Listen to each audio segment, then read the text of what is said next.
Obinwanem Global Cultural Movement Foundation. Our mission: to restore the honor and dignity of Igbo nation and its citizens, to restore the pride of Ndi Igbo through the re-establishment of our self-esteem in the true spirit of love and support for one another, to ensure that our past trials and tribulations are turned into a glorious future, to rebuild the strength of Ndi Igbo through her bond of unity, to ensure that Igbo nation reinvents herself and get back on track in order to regain her pride of place in the world, to reinvigorate the ingenuity of Ndi Igbo through self-rediscovery and self-actualizations, to see that no Igbo child or citizen is left behind in the grand scheme of things.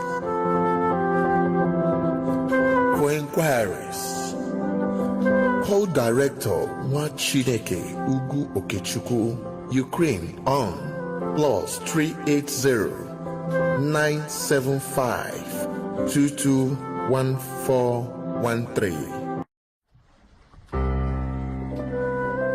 Obinwanem Global Radio, promoting the culture and traditions of Igbo nation. Obinwanem Global Radio, the unity of culture of Igbo nation.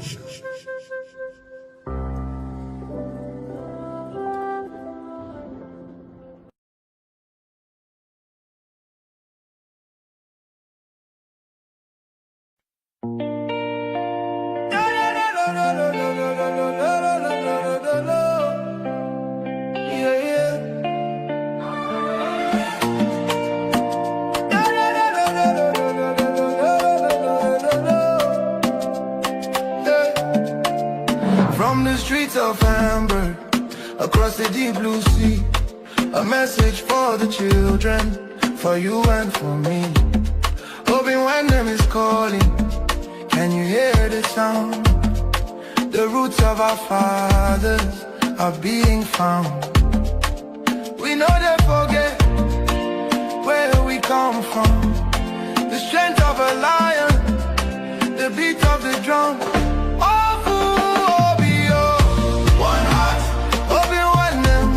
Till we achieve restoring the culture, that's what we believe. From the Ordinala to the Asusu we speak, lifting the fallen, helping the weak. Obinwannem worldwide, the movement is here. Igbo Global, raise your head high. Our men will never, ever die. It's more than a page, it's a spiritual home. No matter how far in this world you roam, we're bringing back the wisdom, the tradition, the grace, putting the smile back on the Igbo face.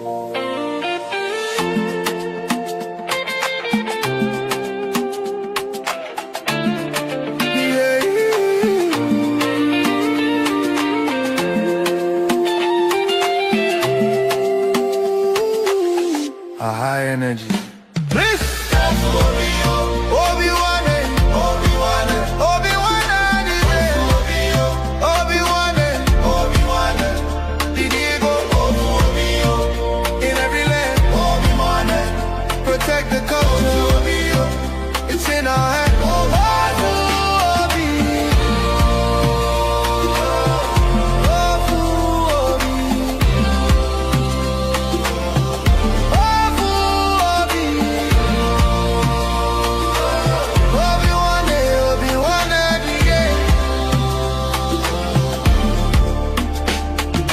Follow the light, follow the way. Obinwannem is leading the day. Keep the fire burning, keep the language strong. This is where we all belong. Again you phase out with a final celebration.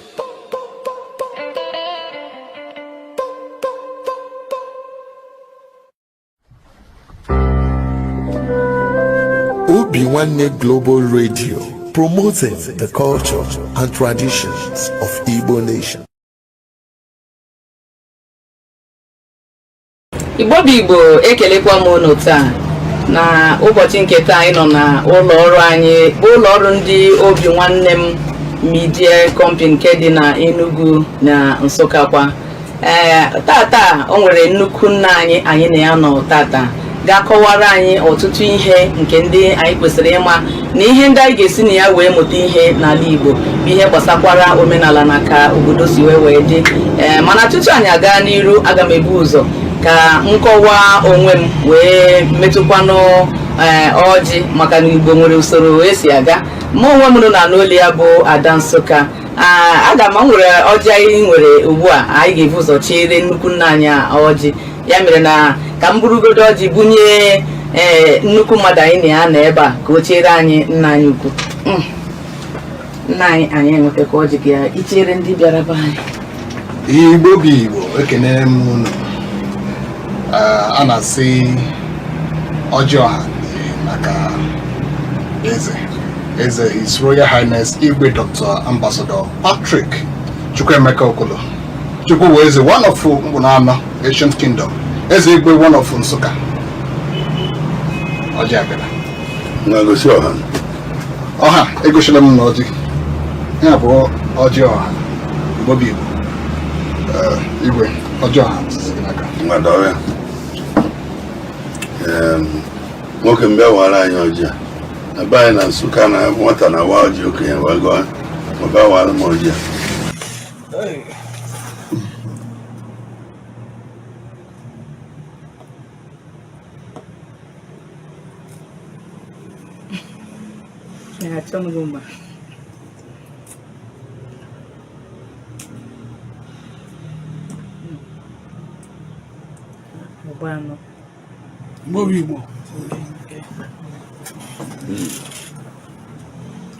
Igbo bụ Igbo, anyị jikwa ọjị ekele m nwoke kele nwaanyị, ndụ nwoke ndụ nwaanyị. Ọjị bụ osisi dị n'iwu Chineke sịrị anyị bụ na Hibru anyị were na-ekele ọtụtụ ihe anyasị. Ọgwa ya ka m ji n'aka na-akpọku ozi chite oke abịama ka ọ bịa n'Obinwannem redio steshọn, bịa n'ọrụ anyị n'oge awa wee nye onye ọbụla ndụ na arụ ike na ihe eji ele ndụ anyị. Ọ bụkwa ọjị ị gwara anyị, ọ dị n'akwụkwọ nsọ na Psalm 150 chapter 1 verse 1. Ọzọ anyị were ọjị a na-enye ya ekele ụtụtụ ihe ya sị ihe na ọ bụ ya bụ Chukwu kere anyị bụ mmadụ. Chọọ anyị na-akụ aka, na-achị ọchị, na-agba egwu, were opi ike, were une. Ụmụ nwaanyị anyị na-alụ alụ welite obi elu nye ndị ha, maka nwaanyị were obi nye di ya enweta ọnọchie. Ada nyeta ọnọchie n'ụzọ na ewelite obi elu nye ọ gaghị enweta ọnọchie. Ebe akwụkwọ nsọ gwara anyị were na ọjị a na-akpọku m ụbọchị niile. Biko lekwa ọjị Chukwuka abịama ka m ji arịọ na ndị ọrụ oyibo nọ n'ebe ọbụla ị nọ ụgwọ ọnwa na promoshọn.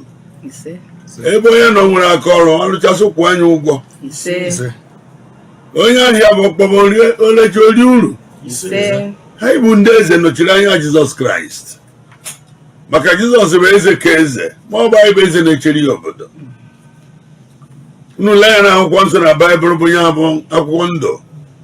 Ibedo ebe a bụ First King, Second King, Prophet, nke nọ bụ clergy. Mana ndị clergy anagwụrụ anyị ọnọdụ na-eprofesaiz na-eme ife niile. Mana agwagwa m na ebe arụ ụnụ ka abụkwa ndị eze nwe, ndị na-eje ụka ọ bụ anyị nwe. Ma ebe arụ ụnụ ka ọ bụ anyị nwe, nsị ndị ụka enyechi unu onyinye unu lụta ndị eze, nyekwa efu ji na ọkụkọ rienụ nke ọzọ, si nyebunye anyị ka anyị soro na-eme. Maka ibe anyị rụrụ obodo bụ ịga ọhụ ka obodo dị mma, ka udo dị.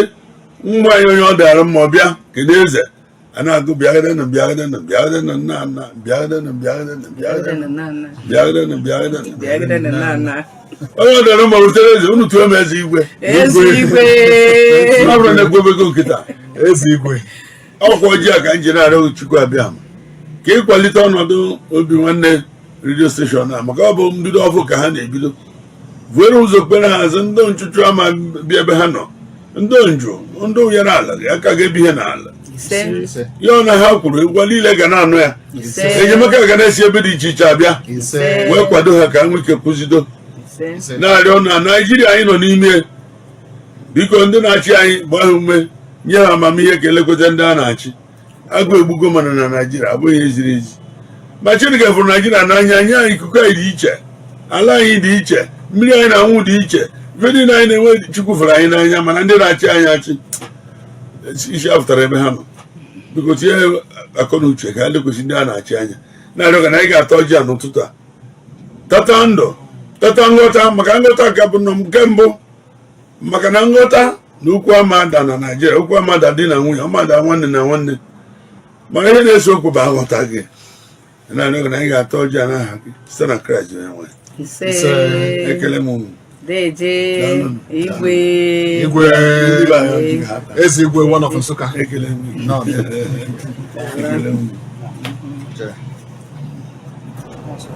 A makeup of the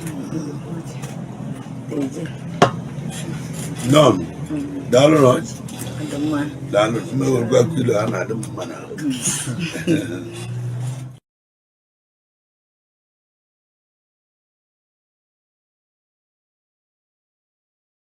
geographical makeup of Biafra, as far as you are concerned, this Biafra that you want. So, for example, if we're doing a referendum, where will that referendum take place? Is it only the 5? It's on, no. It's okay.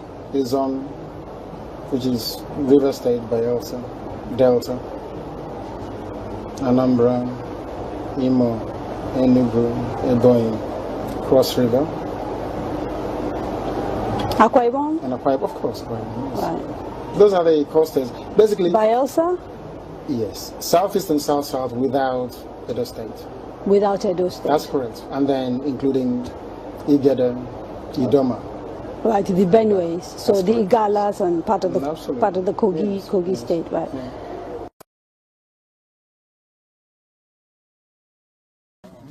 Yes. Very, very consistent. They are now beginning to speak the language of IPOB. That is the only way I can put it. Amen.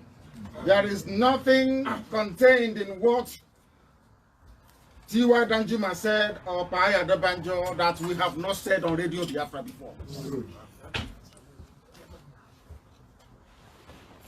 The Janjaweed are coming in from the north, as I told you that they will come. They are strangling us economically, socially, and culturally, as I told you they would. I also told you that if you serve the zoo, you will come back in shame. Yes. Is that not happening? It's happening. On a measure. Yes. On a daily basis. Every single day. Yeah. So even those who never believed before, now they believe in what we are doing.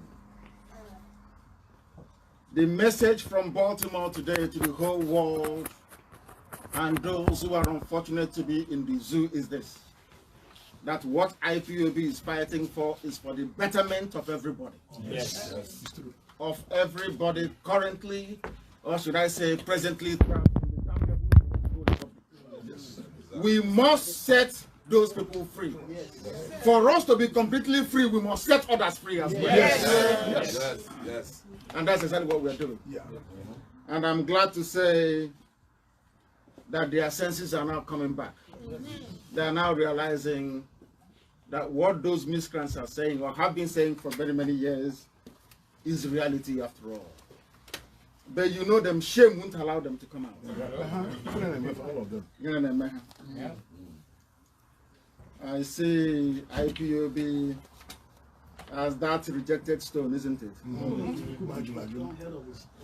They said we can never be useful. And today they are waiting for this broadcast so they can learn something new. Yes. Of course. They don't have a choice. So they can learn something new. And you are the reason why I travel all over the world, very proud, determined in this very effort.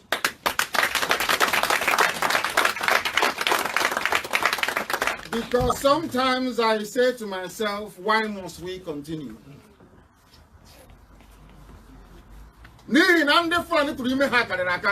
Amongst us. People who don't understand the divinity of this very message. Biafra restoration is spiritual. Yes. It's not temporal. Yes. Forever. That is something that we need to appreciate and understand. Yes. Biafra restoration is not a franchise. Only a shop, it's not about that at all. Never. I have nothing until Biafra comes. As I said to Elohim in the oath I took at the temple in Jerusalem, yes, that I will have no earthly possessions until Biafra is restored. What we are doing here is not a business, is not a franchise. What we are doing within IPOB is the calling of God Himself. Yes, that's true. It's true. And that is why our enemies, regardless of the vast resources at their disposal, they are the ones who are panicking. We are not panicking. We know where we are going. Of course. They can nominate person and up a and then I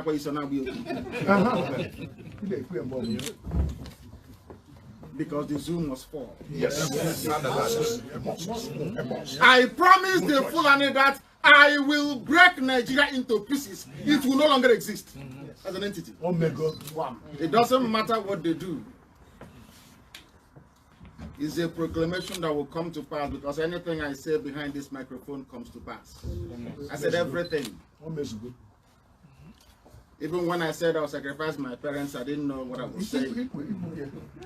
It has come to pass. Yes. That is the way it works with us. Those who are in the flesh will not understand what we are doing. Yes, of course. They said you people are impossible to bring together. You hate yourself. They are clowns. Clowns. And within 24 hours, in a far-flung place from DC, this is the number of people who are here. That is confirmation that we not only love ourselves, always, that we are determined to restore Biafra. Yes. Absolutely determined. They used to say to us that these people cannot come together.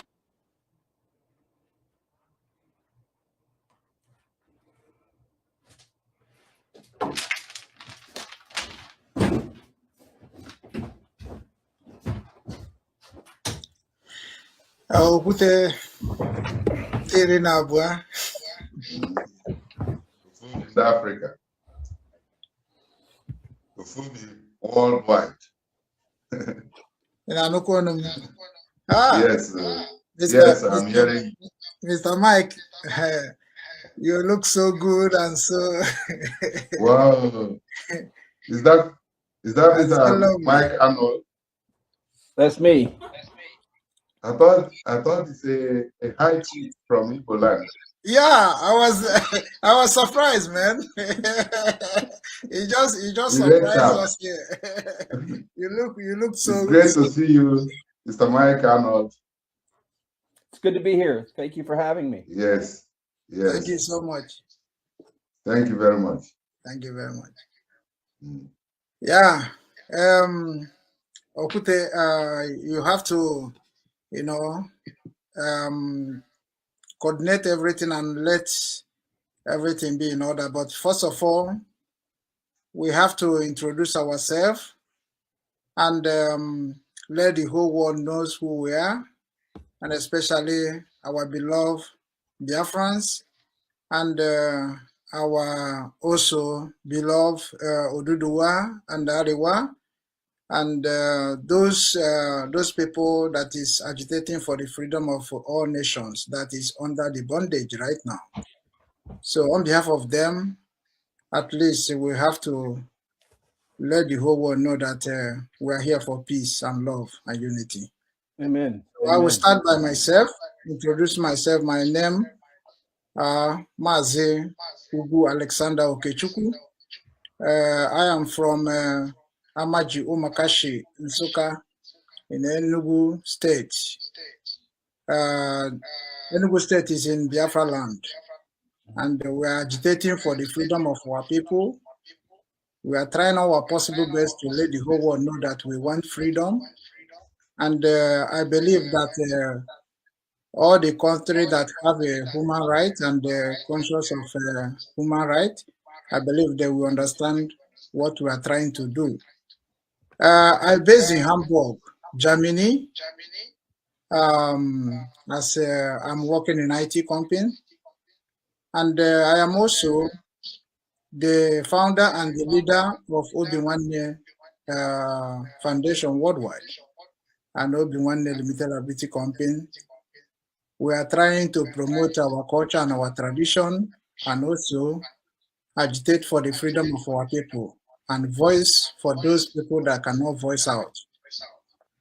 And I am here today with Mr. Mike Arnold, a man that is stood like us, a man that tried all possible best to make sure that also humanity hear from the people like us. So I'm here today with happiness and joy, with my brother, and others are going to join us. So I believe that as you're watching, try to share this platform program so that our people will come and learn and see where we can help ourselves. So thank you all, and thank you, Mr. Mike Arnold, for honoring my invitation to be here. I say thank you so much. Everything that we are going to do here is for just humanity. Because we are believing in the one love, one soul, and one family. That's what we believe. So thank you. I'm going to welcome my brother, my father, to introduce himself and also for you to know who he is. Thank you.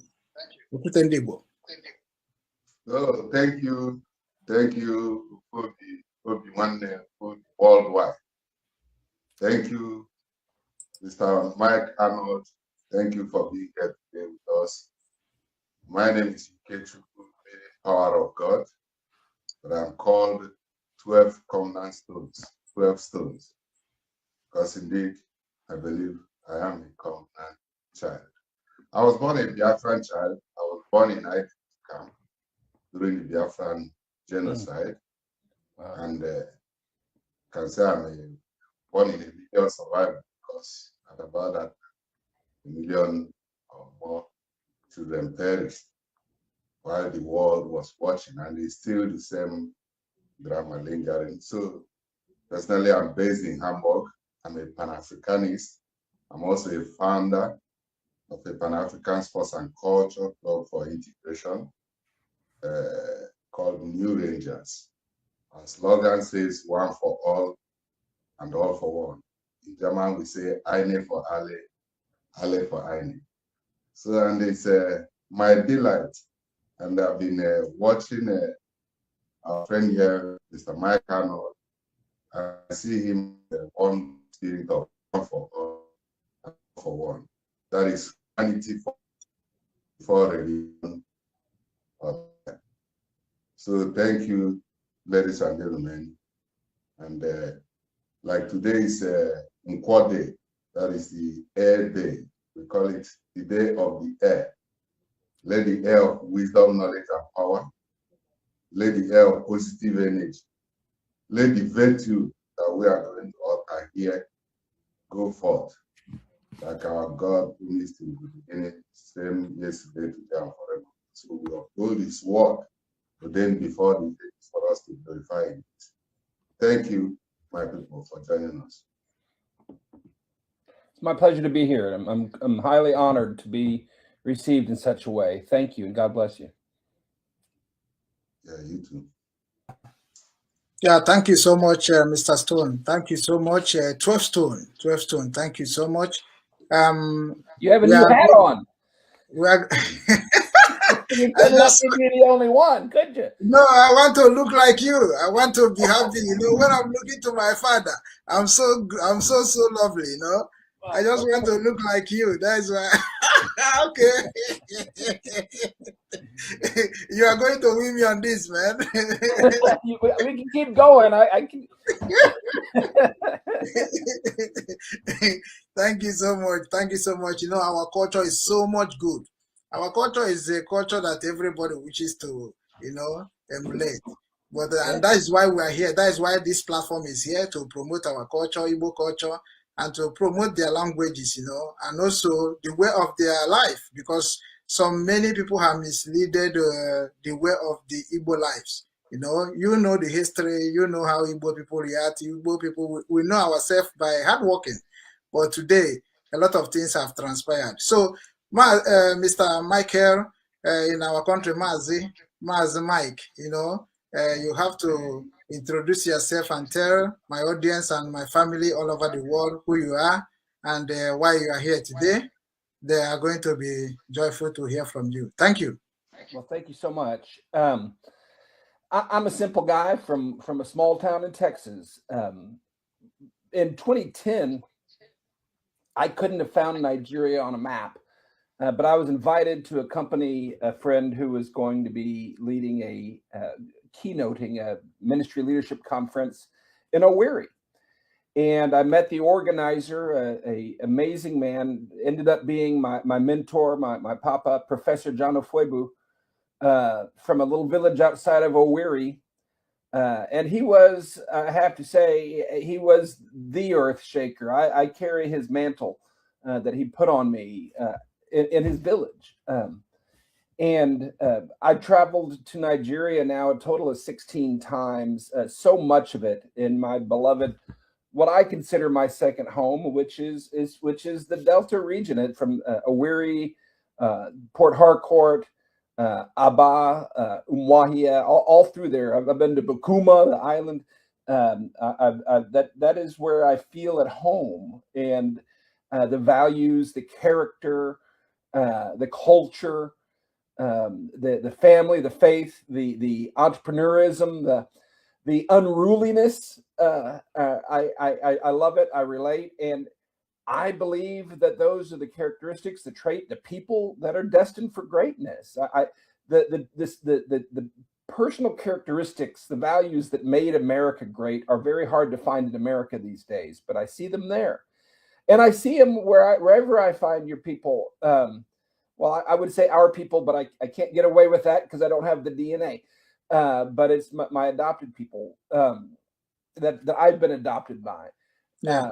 And all over the world, wherever you go, you're the most successful, educated, but not in a predatory way, in a productive way, in a positive way, in a patriotic way. The world needs more of that, and that's what I'm aiming for. My first trip to Nigeria, it was a shock. I didn't know what to expect, and I have to admit, the first week that I was there, I felt sorry for you because of all the superficial things, all the things that we take for granted here, that are lacking there. The smooth roads, the electricity, you call the police and they come and they do the right thing. You know, those kind of things that you lack, that we take for granted. I thought were important, and I felt sorry for you. But it was not long before it turned around and I started feeling sorry for Americans. Because the opposite, all the things that you take for granted that we lack, all those traits, the family, the honor, which is a word Americans don't even understand. They don't understand what it means. They've never seen it. They've never felt it.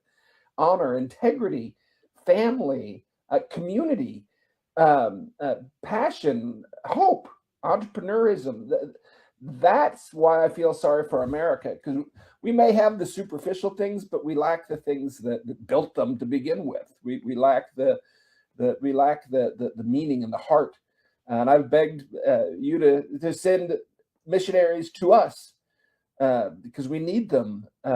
But on that first trip, God told me, and I believe it with all my heart, that what man has long called the dark continent, God is raising up to be the continent of light in our generation. We're going to see a radical transformation.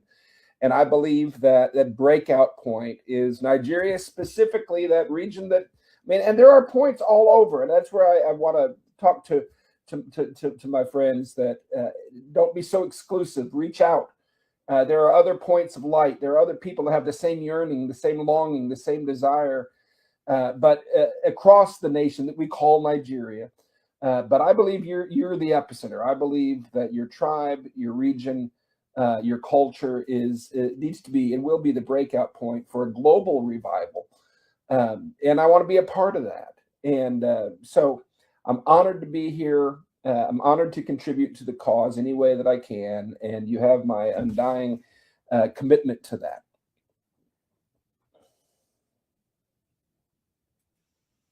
Okay. Thank you so much. Thank you so much, Mr. Mike. Thank you so much for knowing a lot of things that makes us happy also, because your story and why we are here is almost the same. We are moving together. We believe in things together because we believe in humanity. That is all, and we believe that all those things we are facing now is just for a short time, and we need a very strong voice and very strong team that are going to speak it in a way that the whole world will hear from us. So I have to invite Mr. Stone. Mr. Stone, if you have any question to ask Mr. Mike, then go ahead and ask questions so that if we're able to answer, we'll be answering it one by one. Thank you. Unmute yourself. Thank you very much. Thank you very much, Mr. Mike Arnold. Thank you. Please, I don't know, possible. We don't hear you. We don't hear you. We don't hear you. What is your phone is not sounding well. Really? Can you hear me now? Yeah, we are hearing you. Just raise your voice more. Just raise your voice. That is all. Then I was even asking that you can raise the mic a little bit, because it was also deep when Mr. Mike Arnold was talking, so that a little bit louder if it's possible. If not, I can speak like this. I have a strong voice too, you know. Yeah, that is strong. That strong voice is what I want. Your phone is like maybe the problem, but so thank you. Mr. Mike, very well. Thank you, Mr. Mike Arnold. And your story is very interesting. By the way, I learned you are the ex-mayor of Blanco, Texas, right? We are connected because they say through us all nations are blessed. My family and my generation have directly been a blessing to Texas, Illinois, Illinois state of Texas. So my cousin was director of studies at Illinois State University. He's been there ever since, for a very long time. And one of his daughter played national team of, I think, basketball national team. My own daughter is now Deutschland handball national team too. So through us, all nations have been blessed. We are the world, like they said, Africa and USA. So I think it's the appointed time for us to connect together. Without wasting your time, go direct to the business of the day, which is about the bondage in Nigeria, the contraption where they started to beat us, and the children yelling, everybody crying. We are asking God when it's going to come. What offense have committed? Why have the entire world, turned their back against us? And this thing started from the time I was born, like I told you, away from my original home, close to Enu. That is direct overlooking Enu, a small mountain, where my parents ran away to Ogu. In IDP camp, that was where I was delivered during the war, 121267. So, and up until now, I think I've been watching with the unfolding event, almost all the tribes who ignorantly allowed themselves to be misled by those 1966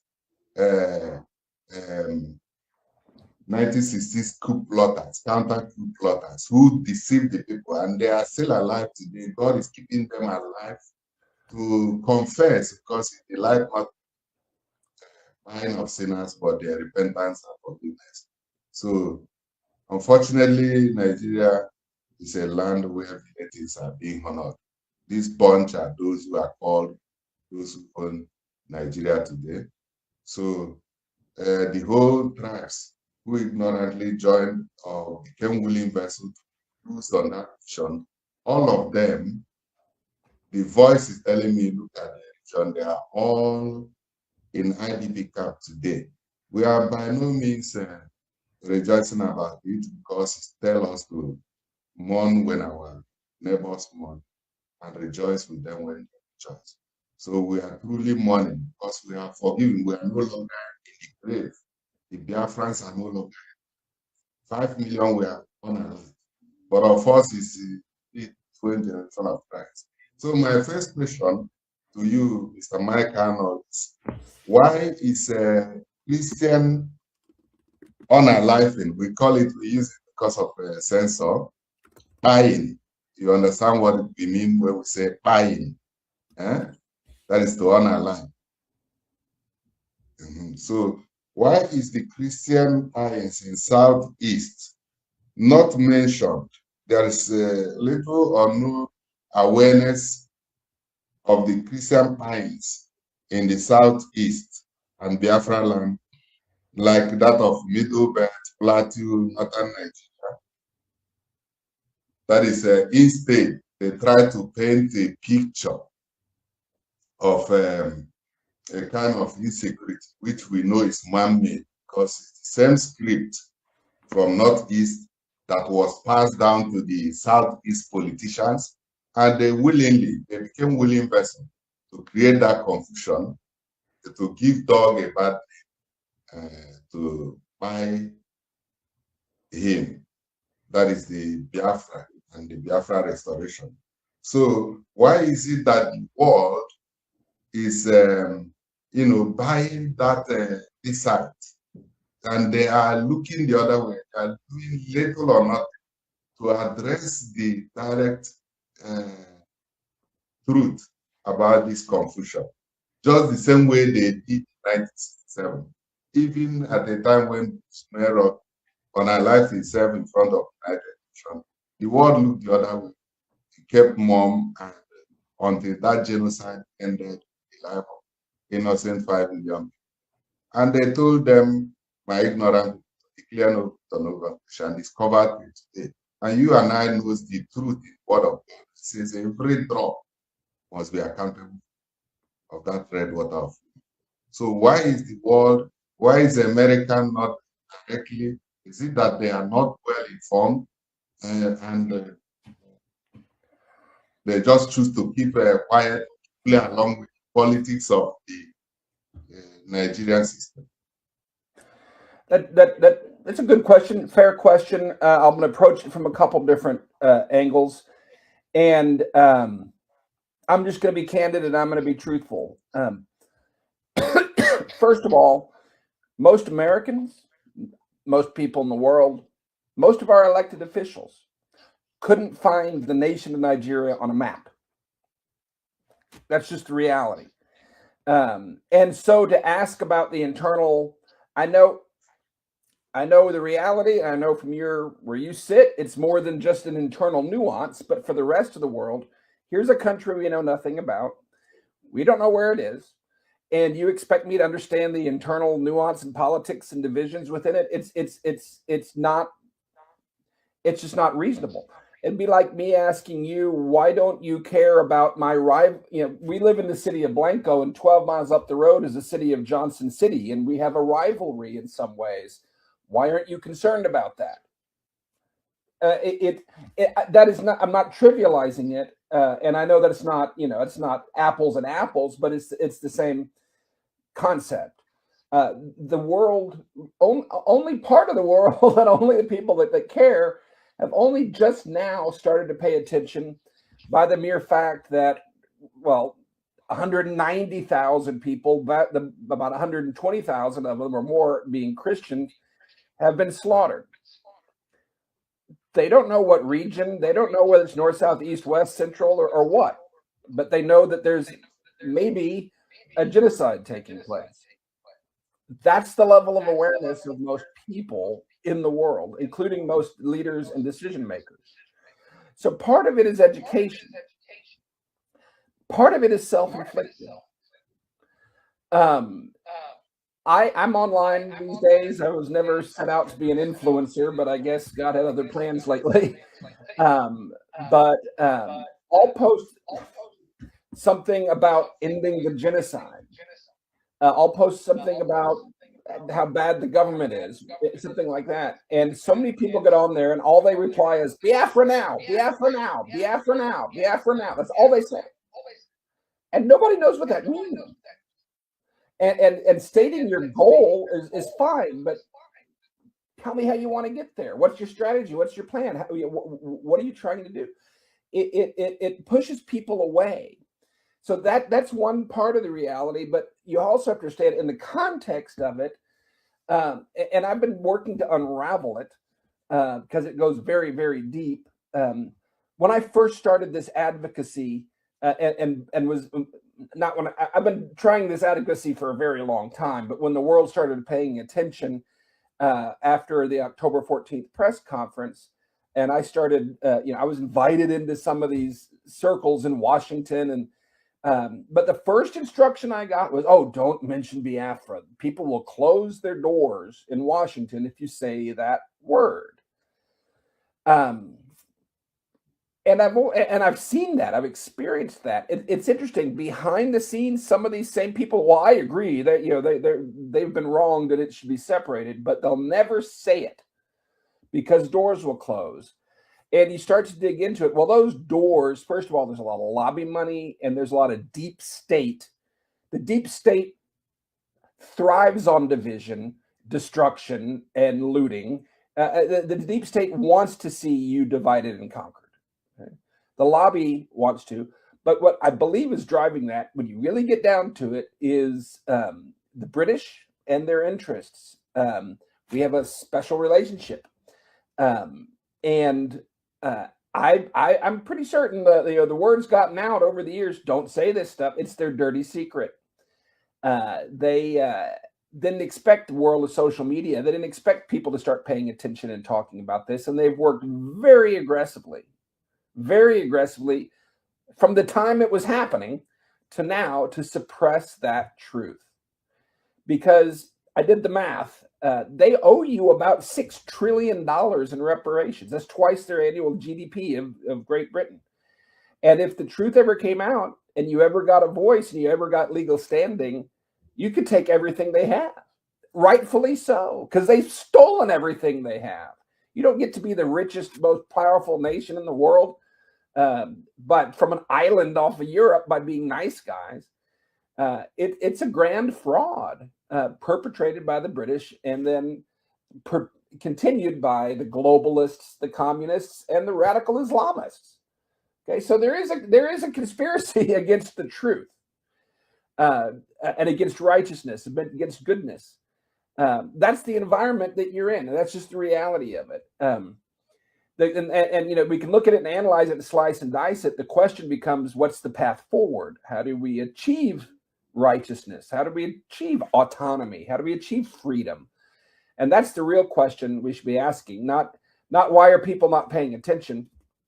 They don't care. They don't know. And there's a lot of suffering in this world. There's a lot of oppression in this world. There's a lot of death in this world. And people just tune it out after a while. And so harping on that aspect of it is not the way forward, because people will just continue to tune it out because they live their happy lives in their happy homes. And they don't really care what happens overseas. They don't care what happens down the road. So you have to find the path that will make people care, that will harness the forces that are out there to achieve the good. Complaining about it is not the way. Pointing out the atrocities, while they're true and must be established and documented, and justice must be served, but that alone is not the way, because it happens everywhere. There has to be a path forward. And I'm gonna end the answer with this, and then we have, I'm sure, a lot more back and forth. and for your own people, the Israelites never left Egypt in hundreds of years, because just for the simple fact that it sucked making bricks. Pharaoh was a tyrant. They were oppressed. That didn't get them out of Egypt. They stayed. What got them out of Egypt was when they had the promise of the promised land, and they had a vision, and they knew that was where they were supposed to be. And they articulated that, and they talked about that. And then they said, okay, we want that. It wasn't, people can suffer until they die and never do anything about it but complain.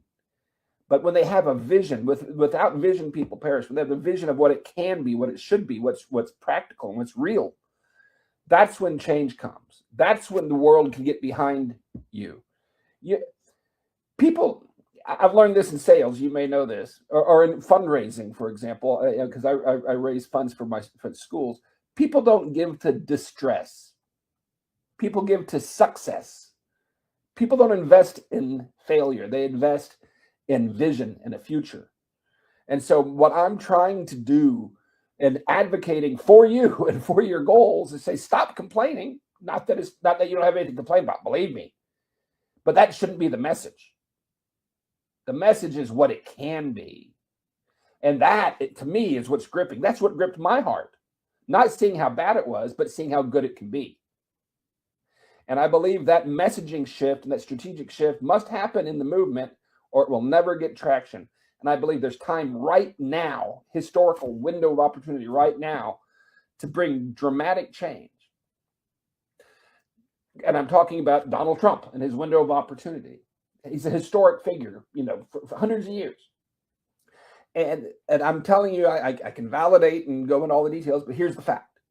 He doesn't pick leaders. He doesn't create movements. And again, there's suffering everywhere. What he does is he backs leaders and he backs movements.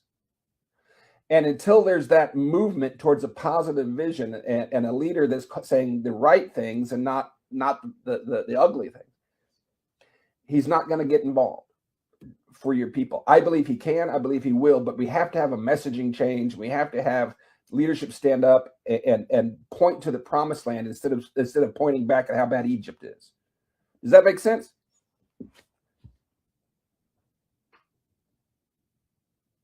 Yes, thank you very much.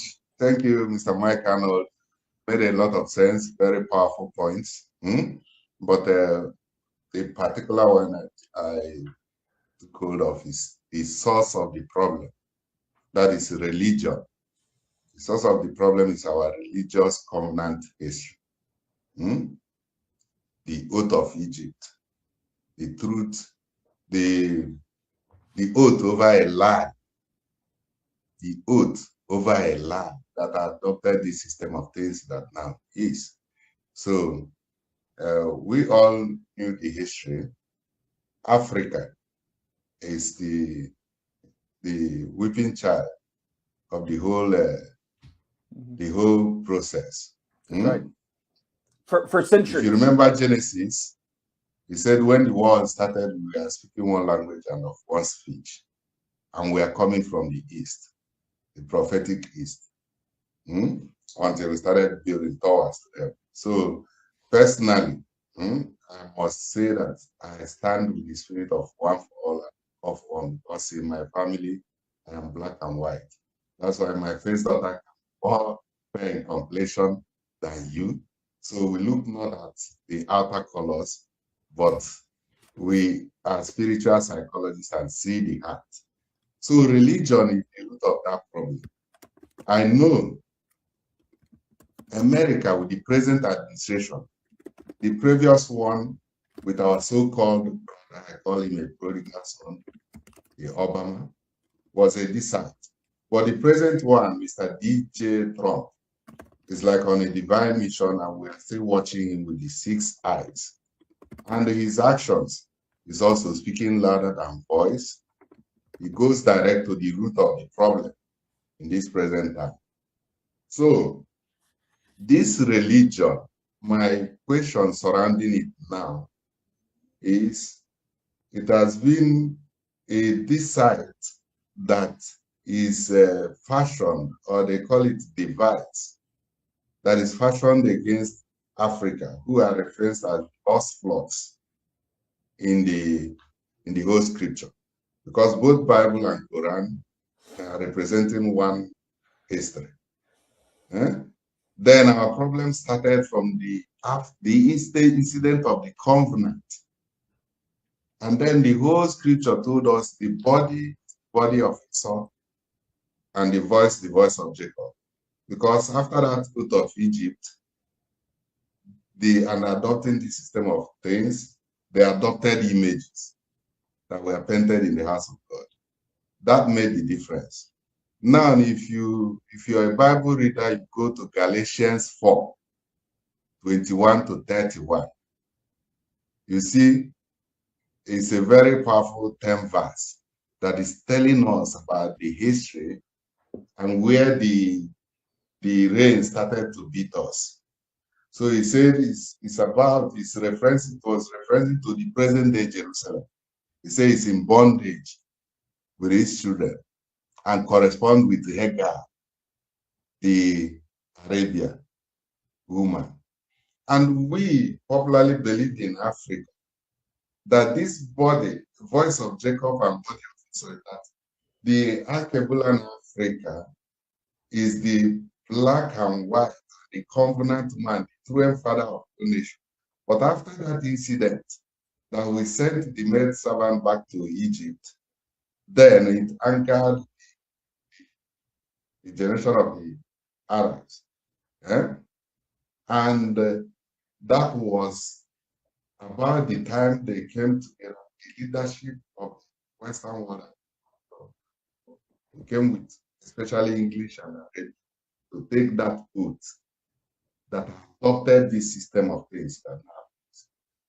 Now, in that covenant, they didn't tell the generation the truth about the origin of religion and natural law.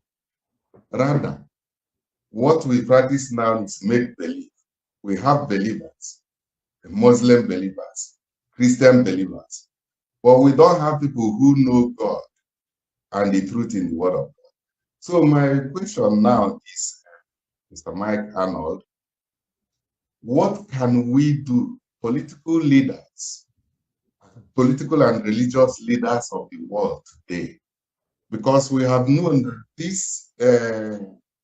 this thing we have bred is now becoming a threat to all of us. I believe that is what prompted the intervention of America in the first place, because like you and their leaders, because after Iran, Nigeria, bondage Nigeria is the headquarters of that bad ideology that mislead the children to the point of losing their soul. Because the point of losing their soul is the point of when one wake up then and buy his brother. You understand? So that is the point of the deception, and the many generations have been bred to believe this theory. This is why they say to us, brother does not know brother, and they are buying themselves, and it's only happening in Africa. And without the intervention from the head that will come to agree to reform, just like Christ said, he come not to abolish the law, but to renew it. What can we do as a people, both political leaders and religious leaders, to bring about the renewal of this contraption so that we can set the captives free? Excellent question. Couple different aspects to that. First of all, the church, and I don't use the small c church. I'm not talking about the building with the steeple on top. I'm talking about the body of Christ must clean house and have revival inside the church before there will ever be revival outside the church. There are wolves in shepherd's clothing that have become very prominent, and they feed on the sheep instead of feeding the sheep. They fleece the sheep instead of feeding the sheep. and they suck up the resources of the body of Christ. Did you know that the hoarded tithes and offerings of just the top 10 richest pastors in Nigeria could fully sustain all the recognized displaced Nigerians for a full year? That's money that was given sacrificially by Nigerian Christians to a man that claims to be a pastor to use to advance the kingdom. And instead, that pastor uses it to put in his bank account, buy jets, and build domes with golden roofs, with IDP camps just down the road, with widows and orphans dying. There's a cancer in the body of Christ today. It's called the prosperity gospel, and it must be eradicated. And it can stop immediately if Christians were to wake up and do what the Bible says and do the true religion of supporting widows and orphans and those in need. So the body is sick, and it's sick from within. And God does not desire that. And I don't believe that the church, the big C, the real body of Christ, will ever achieve revival until it takes care of itself first and gets healthy. And that must happen. Now, that's what the spiritually. And I believe that, and we're going to get deep here, everything that every human being has ever looked for, the motivation behind every pursuit of man is ultimately love. They're looking for love, joy, peace, patience, gentleness, kindness, mercy. I mean, they're looking for the fruit of the Spirit. It is what it is. It is the one thing on earth everybody is born to crave, and there's only one way to find it, and that is through a right relationship with God through Jesus Christ, and living it and building communities based on that. The church in the book of Acts, where they modeled that, it was a magnet. It grew. It was unstoppable, and it still would be.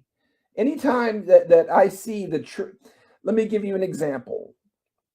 Our schools in Abuja, we have 3 campuses now. We have a 4th one under construction. We presently have 600 plus students, displaced children, both Christians and Muslims, that have nothing.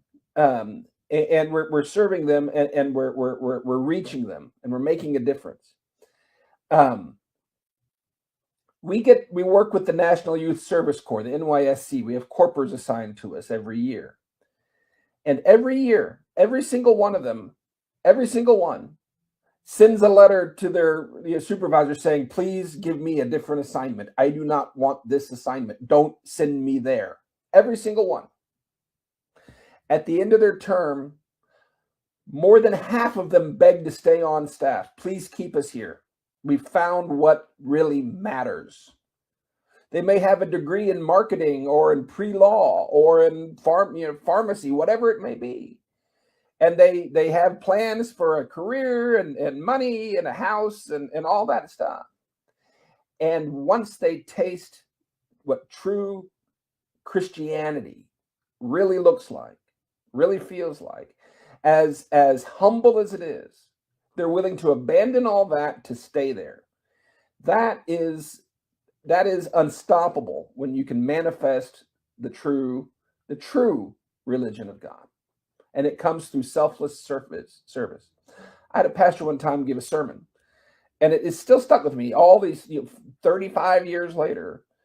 And he said, sin is selfishness. Serving others is what God desires. When you stop serving and you start serving yourself, that's when you sin.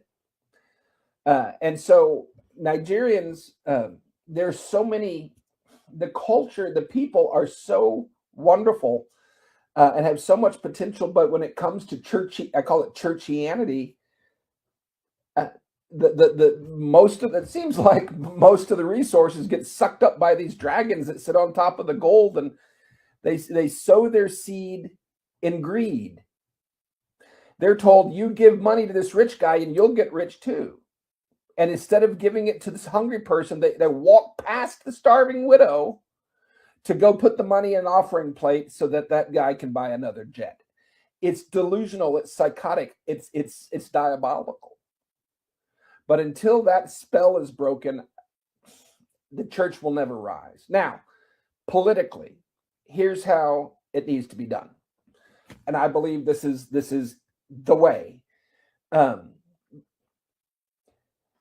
I'm going to shoot straight with you because I love you. There is, because of that, hundreds and hundreds of years of oppression. Because of that, there's a mindset among many. I call it a colonial spirit. There's a stronghold that is like a ceiling. And to get above that, you have to somehow get crumbs off the table of a white man, that you need permission, you need help, you need resources, you need, and to have something better, you need to go where they are. Make this make sense. Wherever Nigerians, and most of them, the diaspora are from the South, wherever they go around the world, they become the wealthiest, most educated, prominent people. They succeed dramatically. Back home, you have abundant natural resources. Why aren't those same people building the greatest civilization on earth in their home? It should be. It was on track for that before Britain starved to death 3 or 4 million of your children. It was on track. Fastest growing economic region on earth 10 years in a row. It comes back to, I keep hearing this over and over and over. We just need help. We're gonna keep complaining until the white man comes and gives us what we want. That seems to be the strategy. And it fails. It's been failing for 55 years. What needs to happen is there needs to be an expression of church and an expression of governance that is uniquely Nigerian, uniquely African. And I believe it's possible. What I have proposed, and I've actually written with others an outline, a draft of a new constitution that is fair, free, equitable for all. And it speaks to all the downtrodden groups, not just you. There are so many downtrodden groups that are abused by this system, by this contraption. And it's a federation that's opt-in. It's a covenant federation. So each region can go their separate way, absolutely. But if you want to stand together, it looks like this: human rights enforced vigorously, without impunity, justice, freedom, dignity for all, and that's the basis of a federation. And the regions get to opt in, and if you're a Sharia state, you're not invited. If you can't live up to this, you're not welcome. I believe that with a message like that and a vision like that, that all the downtrodden of Nigeria would stand together. I believe that. Win the peace, and then you can decide your future. Here's a practical reality behind that.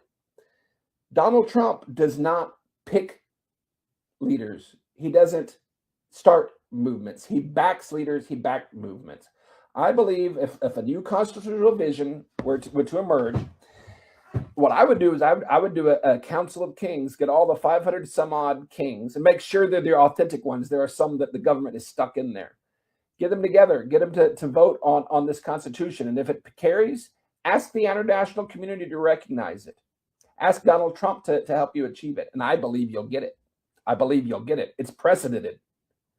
But without that alternative, without that momentum, without that alternative, there's nothing for the world to back. And just saying, let us go, let me tell you what that telegraphs, especially in the face of this genocide.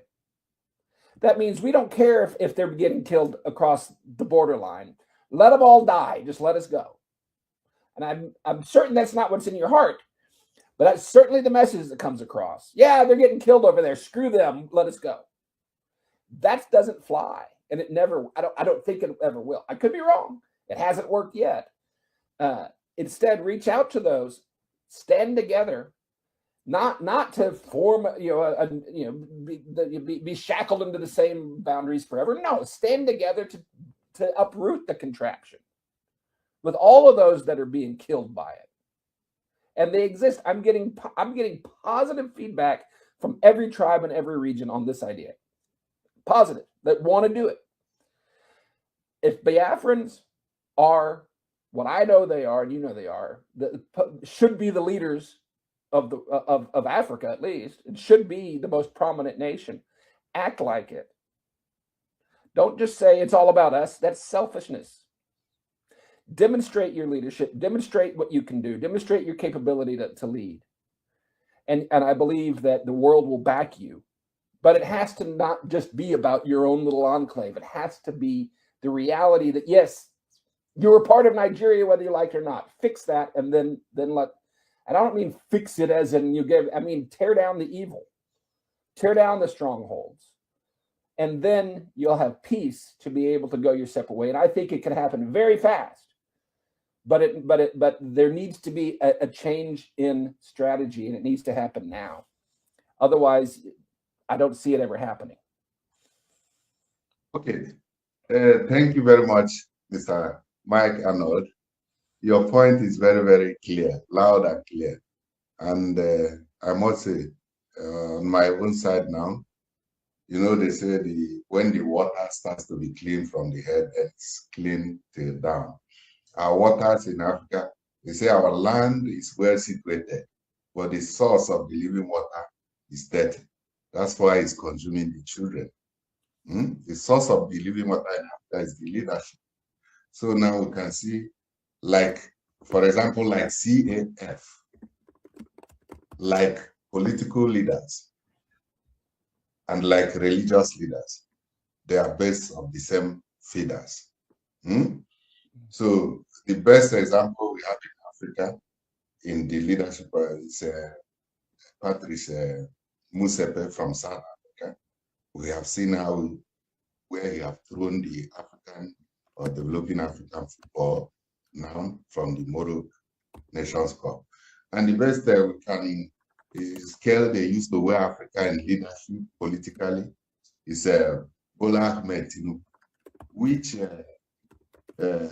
allegedly, or we have heard that America refused to publish his criminal records, and even when the judge in America said they should release it, the CIA said no, it's an asset in the hand of CIA because they know the battle, just like it's raging now. It is still between the leadership of Western and Arabs that took that out of Egypt.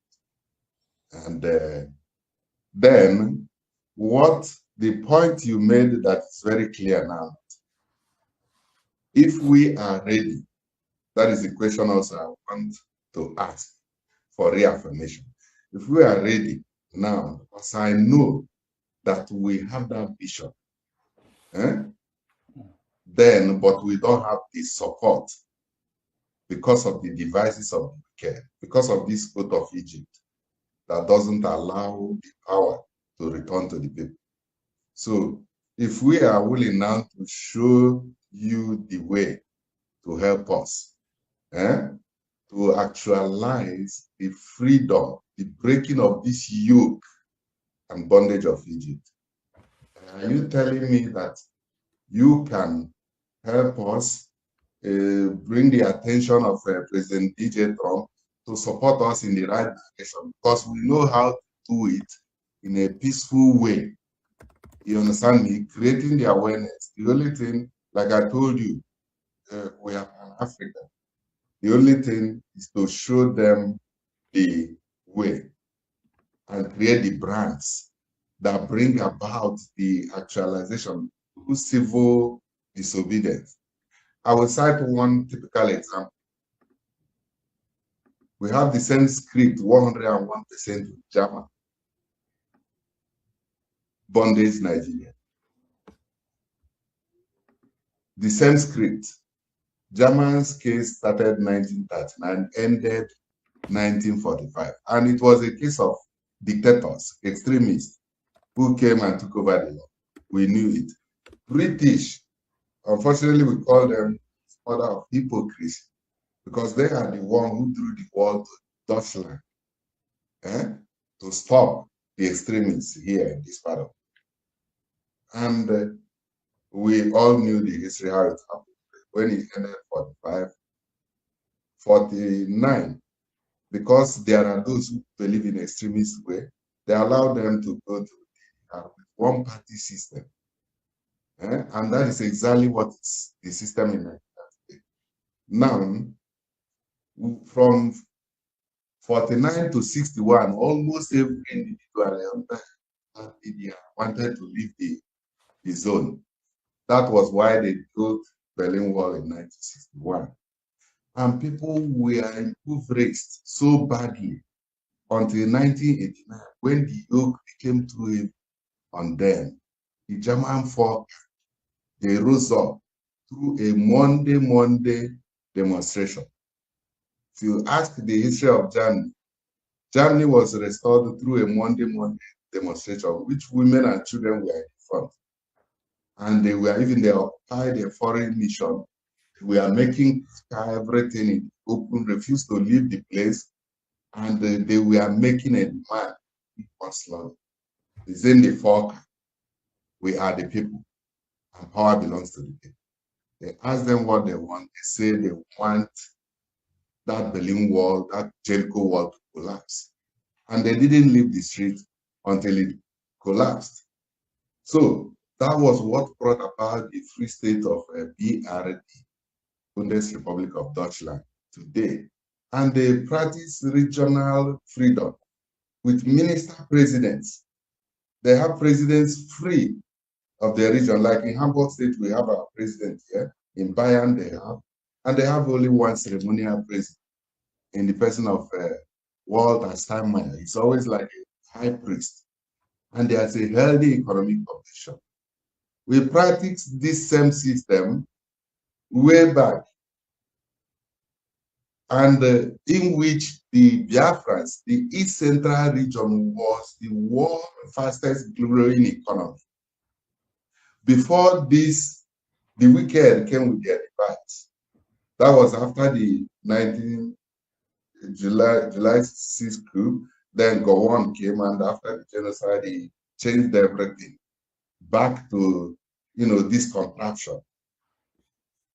And maybe he's alive, but shedding crocodile tears. Now, he refused because of pride to confess.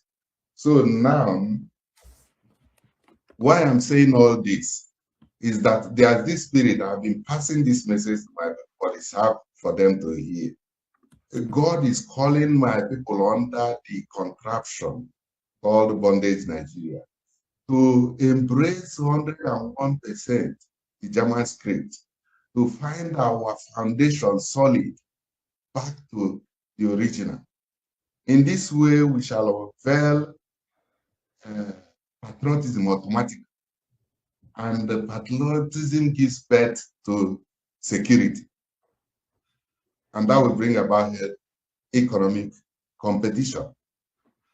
I've been passing this message to my people. I started way back in 2000 with the during the Bloomberg drama, where they beat the Senator IKUKU, I was the one at the center of the whole drama, because Kanonta, the junior brother of Mazi Kano, was on my side. I was the one they came to greet, and the Premad was. After the greeting, Kano asked a simple question. Nobody was very nice. This was an Igbo event. And then suddenly people shouted, the Premad go back, and they start to beat him. Then what I did was to, separate the fight. We snatched him and put him in that car. And later the police came, we controlled the crowd with the police and brought him back to the hotel. Tuga, this foreign minister, present foreign minister of Nigeria today, he was in the car. He beckoned his assistant to call me to ask the police to bring him to the car. The police refused. They went with him with the police car. I was the one we brought out to the party. So our point is this. We are called to embrace the German script. When that thing happened, I called both of them, calling the leadership of IGBO and the Senator as the most senior Igbo politician. told them about this message that came since year 2000, World Igbo Peace Accord, that we shall renew our covenant with Almighty Chineke. That is 30th December every year. This will bring about the awareness and nationhood and the consciousness of how sacred our red water is. So after that message, they were still toiling around with it until what happened to both of them happened to both of them. So now you make very powerful point. We are going to bring some good concept, vision that will, unravel this mystery, that will set the people free. But we need the support of the leadership. It's America. You now, as a former mayor, I regard you are a strong voice in America. You can speak out. I can see your spirit willing. You are concerned. I see in you like Bruce Merrow, late Bruce Merrow, peace be upon him. He was a so-called white boy, a youth, but the annihilation in Biafran land that pained him that the world was not real. He went in front of United Nations in New York and poured fuel upon himself and set himself ablaze. So I see you with that spirit. You are willing. You are like one with God. One with God is every human created in the image of God who stands one for God and all for, regardless color, tribe, or religion. It is humanity first. And people ignorantly, they want to gain the whole world while losing their soul. So now we are bringing about restoration. And it's America and Africa and the USA. So, and that bond is going to be between USA and USB. How we are going to go about it, we are not separatists. In fact, that's why the forces are against the East, because we are the root of the offshoot. And when you want to cut down a tree, you concentrate on the root. That's why that's happening. But at this point in time, we want you to support us, and we are asking, are you willing to really support us? From this our foundation, we can connect globally, we can make the Shepherds noise, bring the people together, but we need the support of the powers.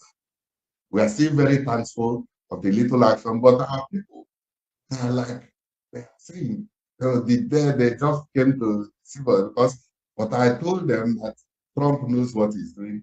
He knocked at the direct source of the problem when he came to Nigeria, and to tell them to, and you can bear me witness that all those forces who have already swallowed the whole nation, from the 8 years of late giant of the resistance mission in Nigeria, they have already overrun the whole place. But still, because it's a divine occurrence, the same point that they were defeated during the days of Obinwannem, they conquered until Benue, and God sent bees. It was bees that stopped them at Benue, and yet the battle is yet still up to Benue, and with the awareness of mass in Africa. That's why they winkled him. Come to his point. That is, so now, please, can you clarify also to our audience how you are going to support us through our foundation? Because we have the concept, the vision of how to set my people free from this spiritual Egypt. Thank you. Thank you. I'm honored to stand with you. I'm honored to work alongside you on the path of righteousness, on the path that God leads. I keep interesting what you were talking about, the Berlin Wall and all that. I think of Poland. Do you remember the Solidarity movement that Ronald Reagan got behind and brought freedom to Poland in the same way? But it was the movement. It was the leadership that he backed. I work in real estate a little bit, and you can drive by a piece of property that has a rundown building on it, and you can drive by it 1,000,000 times, and as long as it's there, not it's just there, no one's going to go and tear it down and build something new until there's a blueprint, until there's a vision, until there's a plan, and then the bulldozers come out, right? And I believe from America's perspective, from Trump's perspective, he's a builder. He's the same way. If you look where he gets involved, Venezuela, it wasn't just that it was bad, but the people demanded a change. They rose up, and he backed them. Iran, it was the protesters being killed, I think, that ultimately compelled him. I'm not asking people to go out and get killed, but I'm saying the movement, the fact that there's something new that can be built, and that he's not going to have to he's not a nation builder, but he'll back a movement. And here's what I'm doing, and I would say that here's how we can stand together. I am putting forward this constitutional vision, and it's a framework, and it's a conversation. It's not here, take this. It's a conversation, but it's and I'm creating the Africa Arise Alliance, and it is groups all over Nigeria and around the world that want to see what you and I are talking about. And it's not just Igbo people, as you say. It's humans. And there are people in the far north that would support this if they were given the chance to. Nobody hates Islam more than those who have to live under it. Just ask the Iranian people. The fastest growing church on earth is in Iran, because they know how evil and how horrible it is. To the extent, though, that they finally stand up and flood the streets. And they get shot, and they keep standing up and flooding the streets. The way to get it is to start to build it, to lay out the blueprint, to find all those people that say, yeah, we want to be part of that, and then to start building it. Yes, the other side will push back and resist, but then there's a movement, then there's unity, then there's people standing together and say, tear down this wall. And once that wall is torn down, I don't think that the average person anywhere in Nigeria, Biafra especially, and I don't have the ability to see what it's like on the other side of that. What does it look like when that is torn down? You might choose to stay together in a different format. So so what I keep saying is, tear down the evil, win the peace, and then decide your future. But just saying we want separation is never going to happen. Well, I could be wrong. I don't see it happening if that's all you're saying. But if you're saying we all want equity, we all want peace, we all want prosperity, we all want freedom, we all want dignity, we all want to live our own lives and govern ourselves. We all want that. And you stand together like that, not saying, you control me, I control you, but we're united as human beings with this inborn yearning that God put in our hearts to be free. And we're putting aside the divisions that have been sown between us. We're not letting there's a spirit, another stronghold. Colonialism is one and tribalism is the other. Tribe should be family. It should be support. It should be culture. It should be vibrant. It should be love. It shouldn't be a fight. It shouldn't be I'm better than you, and I've seen in the United States, I saw racism, inherent racism, disappear in one generation, and it's gone. I mean, the only ones that still harp on it are the ones that benefit from it, and they stir it up and they sow division. People must rise above that. Celebrate your tribe, but don't throw stones at the other. Celebrate them too. Get past that. The division, that hatred, the animosity is not from God, and it's not from your heart. It's been beat into your head. I'm not talking you personally. I'm talking to people out there. Find that vision that unites everybody, and it's there. It's freedom. It's love. It's peace. It's the kingdom come. Find that vision. Articulate that vision. Enlist others that share that vision. Start to manifest it, and then you will get the attention and the backing of the world. I believe that's the path forward, and I believe that's the only path forward. and I'm honored to be part of that. And it's not about me, but God has called me to this. I can't shake it, so I got to do it. But I'm working to build that alliance of like-minded human beings across Africa, across Nigeria, and around the world that want to see positive change. And I believe that in our lifetimes, we're old guys, you and me. This other guy is not so old. In our lifetimes, we will see that the continent of light start to be manifest, and all the pent-up growth that should have happened. I mean, just imagine. I mean, this is what I think we should daydream about, what we should talk about. Not what was taken, but what could have been. Biafra, according to Frederick Forsyth and a lot of statistics, was the fastest growing economic region on earth for 10 years running before the British cut your throats. The fastest growing. What would it look like today if that had continued? It blows your mind how incredible it could be and should be. And I believe God will restore that. I believe that God will restore that. But that's what must be what drives us. Not vengeance, not they suck, not this is horrible, not they beat us down, but yeah, they did that, but we're still going to build it. We still have this destiny, and let's stand together and let's build this. And let the world see what Africa looked like when you take the stranglehold off of our throats. That is what's going to do it, in my opinion.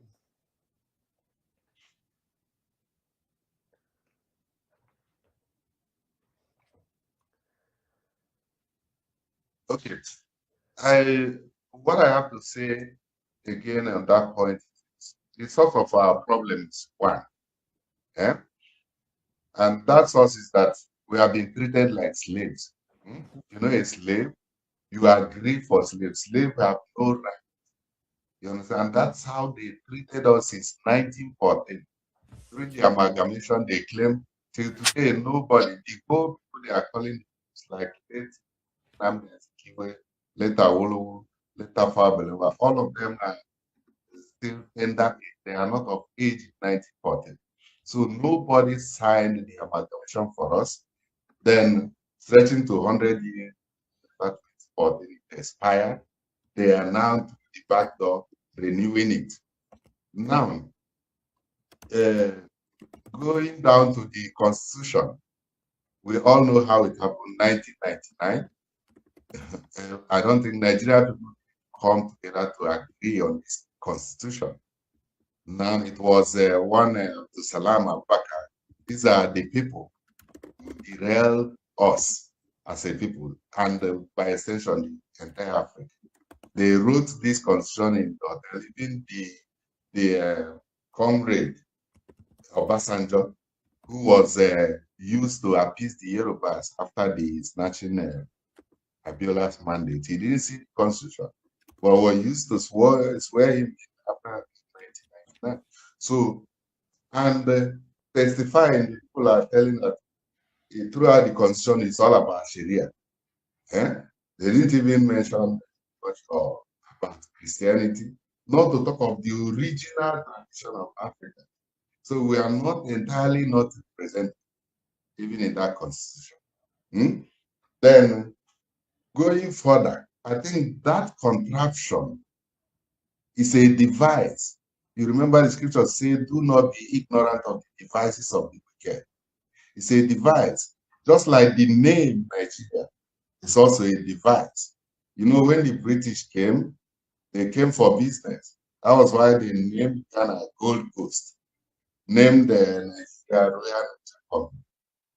Then the time when Ghana let Kwame Nkrumah as an indigenous son of the soil, they renamed the Gold Coast to Ghana. Then in Nigeria, it was the girlfriend of late Lord Lugard, a freelance journalist, late Flora Shaw, who suggested in Nigeria. And the entire people, they embraced it. So they gave us names as slaves. And you know the spiritual implication. The land, that name was not acceptable to the spirits of the land. So the energy did not align. So you're going further with it. These guys at the center who are holding on to this contraption with the help of Britain. You know, recently, Charles came also to review it. He did a picture. They always disenfranchise or cut off the root, that is the Igbos and the. He went to Abuja, called the Sultan of Sokoto to sit on his right, the Oni of Ife to sit on his left, and he declared there's now going to be Northern Protectorate King and Southern Protectorate King, which Sultan will represent North and Oni will represent South, without the consent of Igbo kings. Yeah. It was witnessed when the Royal Highness Chief Ambassador Lawrence, you know, he put there, he spoke truth to the authority, direct to their face. He humbled them, and they knew. So my brother, Mr. Mike Arnold, this contraption, what are we going to do to cut off this hand of these gangsters? Because they are bandits and they are using the influence. If you watch, first of all, they captured the army. Nigeria, that's why we call them Nigeria-Egyptian army in the spiritual realm. Because if you watch the logo of Nigerian army, it's gold black star written with Arabic inscription. So little wonder people think they are the official army and Boko bandits are the unofficial. So they work hand in hand and they get easy passage, easy access, and they are based on that oath of Egypt to say that their fathers gave us over to them and we are all considered ships to be unalived. So we are not separatists.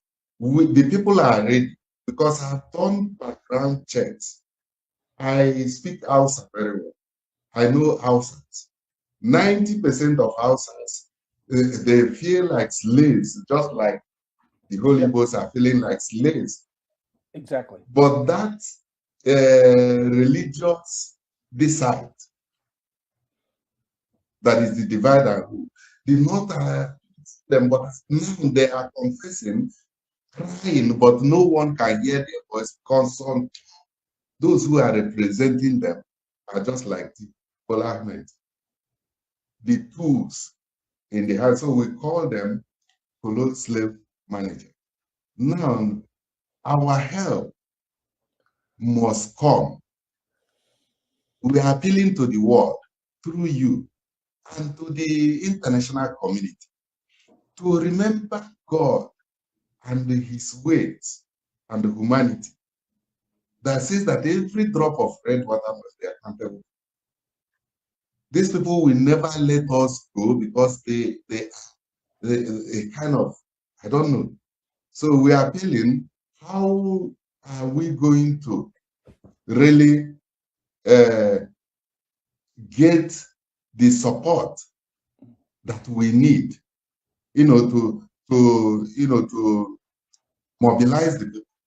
It's just about mobilizing the people because we have the shepherd's noise against these few that have taken my people bondage in this contraption. And if you ask them, they will tell you that Nigeria is an indivisible, it's non-negotiable because they are holding onto that route. Yeah. So we want to know how to go about it so that we can. That's the right question. Understand? That's the right question, and it's not easy. Here's the practical reality. Again, most people on Earth couldn't place Nigeria on a map even today. Most lawmakers in the United States couldn't place Nigeria on a map even today. What they've heard of finally something broke through, and that is Nigerian Christian genocide, which is real. And even that's debated. They, they talk about climate change and all that gobbledygook.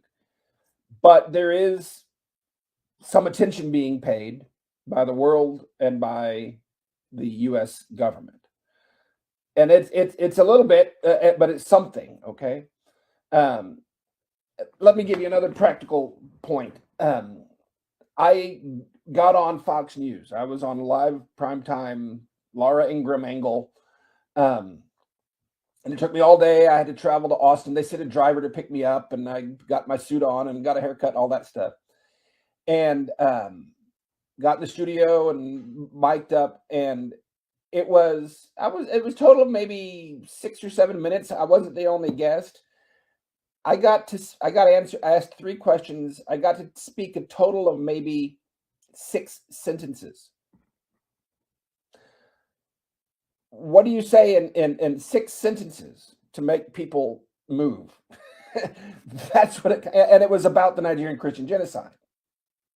You don't get there in 6 sentences on the Nigerian Christian genocide and say, oh, you need to separate this place. Oh, there's a place called Biafra, and the British did this, and blah, blah, blah. And on to the next. I don't get invited back, So practical reality is messaging. And the practical reality is being part of the solution to the problem. And the problem the world wants to solve, or at least Trump wants to solve, is the Nigerian Christian genocide. So how can your people be a key part of the solution to that problem? That's the real question. And saying we want out doesn't address the problem at all. It doesn't help anything. It leaves people next door to die. I understand you want out. I agree, and you should. But that message is not going to click in the world unless there's a reason for it. And what I believe is, again, be part of the solution. And part of the solution is we're standing with all these people. Again, they don't distinguish north, south, east, west, Biafra, and Sokoto. The world doesn't know. They see Nigerian Christian genocide. Trump's paying attention to that. He didn't say we're going to bring justice to that part of the world. We're going to bring freedom to the people. We're going to end the Nigerian Christian genocide. And if you want to surf that, you got the most powerful man on earth. As long as he's there for not much longer, you have his attention. And guess what? If he turns away and doesn't solve this problem, and it keeps going, there's no going back. It's going to get 10 times worse quickly because they realize they can get away with it. So you have a window of opportunity. The world wants to end the genocide. How can your movement be part of that solution in such a way that Trump wants to back it? That's the only, I'm distilling it down as practically as I possibly can. You get on TV talking about the genocide. You get asked 3 questions and you have 2 sentences to answer them. What's the message? The message is not, okay, we want out. That doesn't fly. Does that make sense? The message is we are a people group that's been oppressed by this government, but we are standing with our fellow Nigerians, because that's the language the world understands. And we're going to help solve this problem by tearing down this evil stronghold and standing up with the downtrodden. And we're going to put a new regime in place that's going to ensure protection of all people groups, of all faiths, and peace and prosperity. And we're the people to make it happen. We're leading the way. That's how you get backing. That's how you get attention, and that's how you get support. It's a hard game. It's a tough, brutal world, okay? That's just the reality of it. You're not going to ever sit down with a talk show host on Fox News and have an hour and 27-minute conversation so that and I understand all this already, but to bring somebody to where you are, it's not going to happen, ever. You have to go where they are and be part of the solution they're looking for. And your messaging has to line up with that. You have to be the solidarity movement. Right? Reagan wanted to end the evil empire, right? Trump is trying to end radical Islam and protect Christians, okay? How are you the solution? Be the solution and you'll get the backing. Thank you very much. That takes us to the 2027 election. Nigeria is talking about 2027 election. We all know there have never been an election in Nigeria because the mandate of the people doesn't count. They have been doing it over and over again. So now they are ready to do it again. But like we usually say, house divided on its own never stands. So now there has been some incidents that could have brought the people together. God gave them the opportunity. In 2023, another mandate, exactly 30, that was snatched by this sitting president. He said to the people, power is not, just snatch the power and run away with it. And he showed it practically what the other way. And they announced him president because he knows it. And also November 20th, 2025, was another ample opportunity for the people to come together as one, because injustice against one is injustice against all.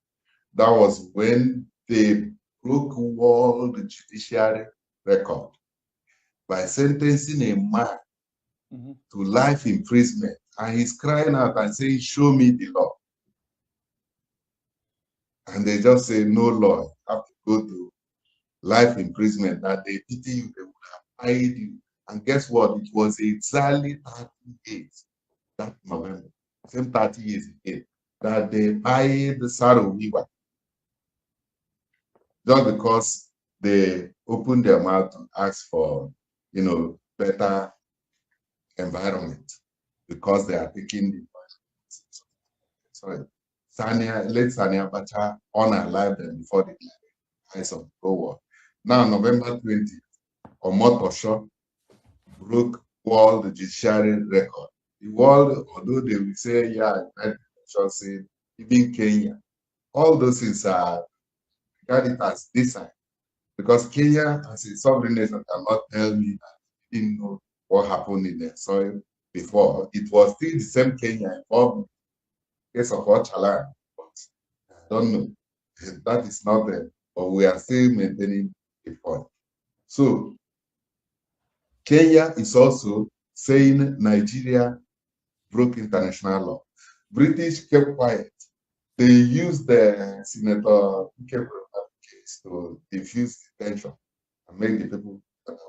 And now they have perfected the crafty device to extend this slavery. What do you call it? The slave bond. So the 2027, what I'm saying about it now is this. P2B has been a popular candidate. They believe his mandate was snatched in 2023. We call the people like him, but they don't listen to us because they think until you become very rich, all your voice can be heard. We called out to him, and another northern youth called out to him, called very dark man, called Sowore to come out that November 20 to protest for the freedom of Mazi. I think only Sowore came with Mazi's brothers and lawyers, and it was easy for the bandit government to tear gas them and take. Everybody kept quiet. The only statement he made was that they shouldn't have arrested him in the first place, but no real action. Now, the only time he deemed fit to react was when he saw or perceived that they have sailed the 2027 election at the National Assembly, because they didn't allow for real-time electronic transmission of results to give them a chance to do the normal thing. So he now perceived that the election had been rigged for and he now came up with administration, aligning, and they tried to tear gas him with other. Yeah. Now, they are all coming together. What do you think about this Nigerian 2027 election? Is it just a jamboree, does the world really know these people are raping the masses? They don't allow, they snatch the mandate of, because vocally, verbally, everywhere, like I told you, 90% vice bill of Hausa people, they cry out and speak Hausa, they cry, but no one hears their voice. They say the only one representing them, both in our governors, just Fulanis, and they are accountable to the Sultan. Yeah. So you can, and that's how we are reaching out to people, begging that we should embrace them and forgive their mistake in 1804. So what is the American government? Because it's like, it's the only way you can wake them up is when you create international awareness, or when there is a rebuke from a personality like President Biden. What can the American government do for us in this period? First, we have the opinion that there must be no election in Nigeria again until Mazi Nnamdi Kanu is free. Okay. But now the people are deceived because they have been impoverished. They use just the bread, and double their problem to make sure they have no strength to fight. Okay. So what can America do for us? Because we know there's not going to be any election. Yeah. So I have actually written a memo to President Trump. My message to him is that he can win his Nobel Prize without firing a shot. He can flip Nigeria without firing a shot if he will commit to ensuring a free and fair election. And it is precedented, it is possible. The way it's done, the international community, with technology and with indigenous humanitarian groups, with training, with technology, with oversight and standards and accountability, runs a full and complete parallel simultaneous election. And then the world recognizes that one. That's been done in other countries. And it can be done for the cost of just a handful of Tomahawk missiles. So it's doable. And I think it would be a game changer. But why would Trump do that if there wasn't a movement or a candidate that represented a true change? I believe, and I speak this prophetically, that the man or the candidate, the person who champions the cause of the displaced, that's the real ticking time bomb. That's the real problem. Up to 10 million, 12 million Nigerians driven from their ancestral lands, denied by the government, living horrific lives with up to 60% chance of being radicalized by 2030. That's 5 to 6 million more jihadis in a few years without intervention. The Nigerian who stands up and makes that their cause and their passion, I believe will be the next president of Nigeria. Should a candidate emerge that does that and that makes their platform the new constitution, I believe that Trump would be prone to step in and ensure a free and fair election, whatever that looks like, no matter who needs to be taken out, no matter who needs to be bombed. And I believe that is a practical and doable thing. I've had 3 different, and I won't name them, but 3 different very, very prominent, respected names in Nigeria, either themselves or their camps, reach out to me for my strategic support, potential presidential candidates. I don't think anybody that's playing by the rigged rules, that submits to the broken system, that wants to try to bring about change incrementally from within, I don't think that person will ever get anywhere. I think there needs to be a credible, righteous, passionate, eligible, godly leader arise that champions the displaced passionately and that runs on the platform of a new constitution. And I believe that if that were to occur, I think there's a good chance that the world will help that happen. There's a lot Trump could do. I'm speculating here, but it makes a lot of sense. For example, we know that there's something like 2,500 pages of DEA documents pertaining to your thug crime boss president that have been ordered released by a federal judge in the United States that have not been released. They're being held on to for a reason. I suspect that reason is it is leverage that Trump, who's no fool, has that wrapped around Tinubu's neck to get him to cooperate. Because there's no other blueprint for another building, and he's going to leave that. He's going to work with what's there. But should there be an opposition leader with a movement, with a mandate, with a vision that emerges, he'll use those same 2,500 pages and shove it down that guy's throat. I think that's how Trump does things. He's no fool. He knows how to play the game. I think Trump could do to Tinubu what Obama did to Jonathan, but do it righteously. Yeah, there can be exactly. It can happen. Okay, but again, it starts with what? It starts with a movement. It starts with a vision. It starts with a mandate. It starts with an alternative. It starts with a solution. Be part of the solution. Offer a solution. Don't just complain. Offer a solution that works, that achieves his goals, and he'll back the solution. I mean, it makes sense to me. And there's time to do it. But it's now. The problem we have to be candidates is like we said, it's like a snake in a green grass with the pairing with Kwankwaso. You know Kwankwaso from Kano State. Kwankwaso, I think America know well about him.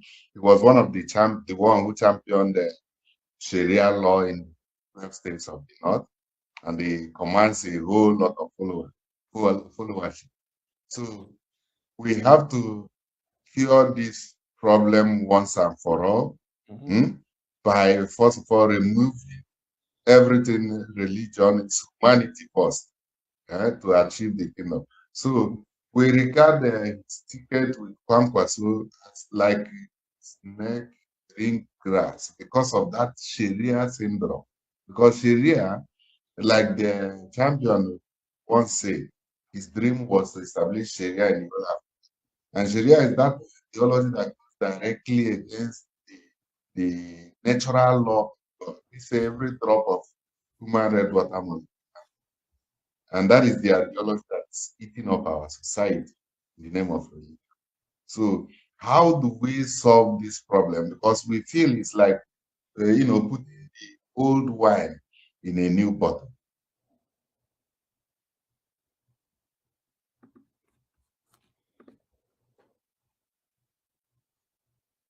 Yes. I'm sorry. You understand the point, right? No, I'm sorry. You chopped up there. I had a network error again. You see, the partnership of Peter Obi and Kwankwaso as the vice president is considered as like a snake in a grass with the presence of Kwankwaso, because Kwankwaso was the champion of Sharia law. Yeah, it makes no sense. In the 12 states of the North. You understand? So we feel like it's putting the old wine in a new bottle. How do we go about this problem? A problem cannot be solved from the same consciousness that created it. Yes. If you always do what you've always done, you'll always get what you've always got.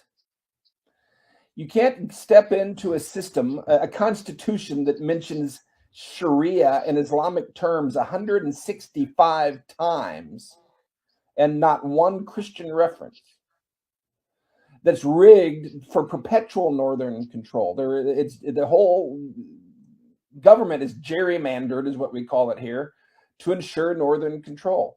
There's a caliphate. The British downgraded the title of the caliphate, but if you look at it from the spiritual perspective, it's still a caliphate in every way, except for the English terminology used to describe it. You can't keep that intact and step into it and expect to have any effect of changing it. Here's the reality.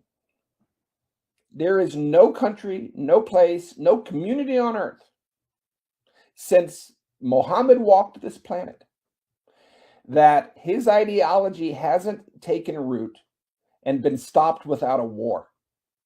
You cannot find one place on earth where Muslim conquest, Islamic conquest, has been stopped without a war. I believe it's possible, and I believe Nigeria can show how, but not by playing their own game. It never has worked. It never will work. It cannot work because the ideology, if you go back to the foundational documents, if you go back to the programming of what is Sharia, what is Islam, it is incompatible with cooperation with other groups. It doesn't allow it. It allows manipulating other groups, co-opting other groups, extracting from other groups, but never partnering with them, never yielding to them. It's against their religion. Period. So to step into a system that they have controlled and jerry-rigged with British backing from the very beginning, which has this illusion of secularity, that's all it is. It's an intentional taqiyya state. It's an illusion of secularity. To try to work within that, to change it, is a fool's errand. It has to be torn down and rebuilt in a righteous, godly, uplifting, positive way. And it's doable. If you do it, it'll be the first time in history it's been done. Otherwise, you better be beating your plowshares into swords, because that's the only other way you're going to stop it. And if you, I talked to a fellow the other day from the South, and he was proud that, oh, they're never going to ransack our community. They, you know, some insurgents tried to come in one time and we beat them off, so we're okay. I said, first of all, you're in the South. Okay, don't try to compare yourself to Ngoshe. I said, but the people in Ngoshe, you know, they could have thought the same thing. But if their neighbors don't stand with them, they're never going to survive. And if you just say it's just about me in my backyard and I'm going to defend my turf, and they come from there, and then they come there, and they come there, but it's not me, it's not me, it's not me, it's not me. By the time it's you, there's nobody else left to stand with you. If you have the ability to defend your community, then go help defend their community. That's how it works. But this divide, I mean, this division that's rampant is, and if you play within the dividing, you know, if you stay divided, there's no one that's going to stand for you when it's your turn to fall. Sorry, you know, you need to learn to stand together. You need to have a vision. You need to have a shared future and a shared values and they exist. They exist. You can find even the most radical Fulani you can find. And if you really tried, you could find a lot of common ground. You know, it's just people don't try. Okay, like the proverb goes, he said, achieve the kingdom, every other thing added to it.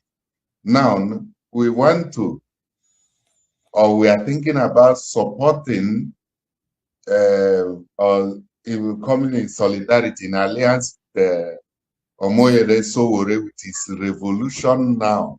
It's not about election now, but revolution now, to embrace the German version of peaceful revolution that, you know, restored Bundesrepublik of Deutschland Day, and they embraced Grundgesetz, that is humanity first, and they gave freedom to the regions. That is how, and that is exactly the same system United Kingdom, Britain is practicing. And I think it's the same system practiced in America.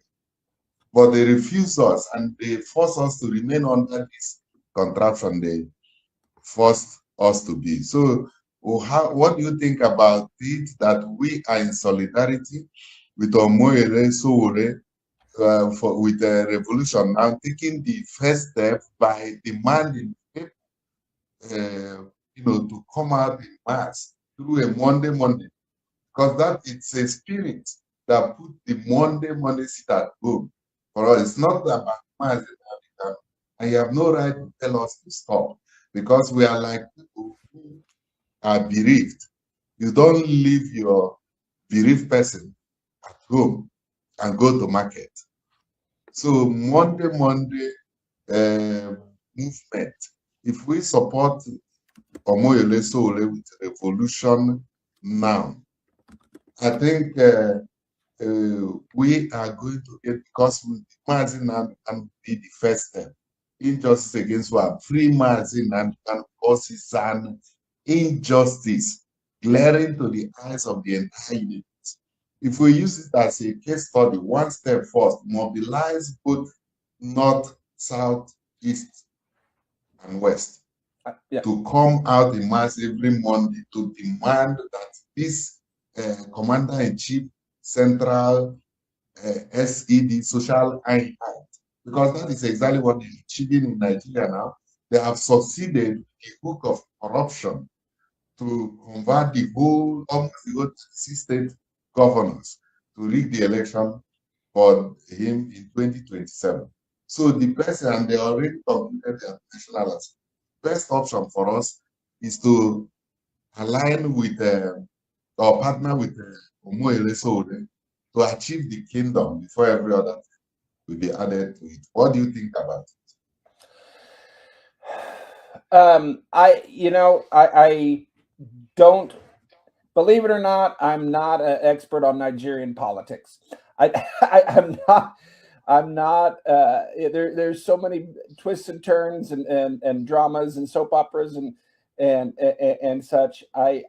I cannot answer that with any real basis in any depth of understanding. So yeah, I can't answer that without with any credible answer. I don't know. I'm not. I only speak where I feel that I have grounding, and I would just be speculating, and I don't like doing that. So, okay, that is by the way. I think. Then what about Nnamdi Kanu? So far, so good. Let me speak on Nnamdi Kanu. Okay, talk. Go ahead. I've been outspoken about demanding the release of Nnamdi Kanu. The problem, well, there's a few. First of all, I don't know if you saw the other day where Sheikh Gumi said, "Oh, if you do this, we'll release Kanu." Is he saying that it's not the government that has him locked up, but it's the imams? I think that's what he's saying, is it not?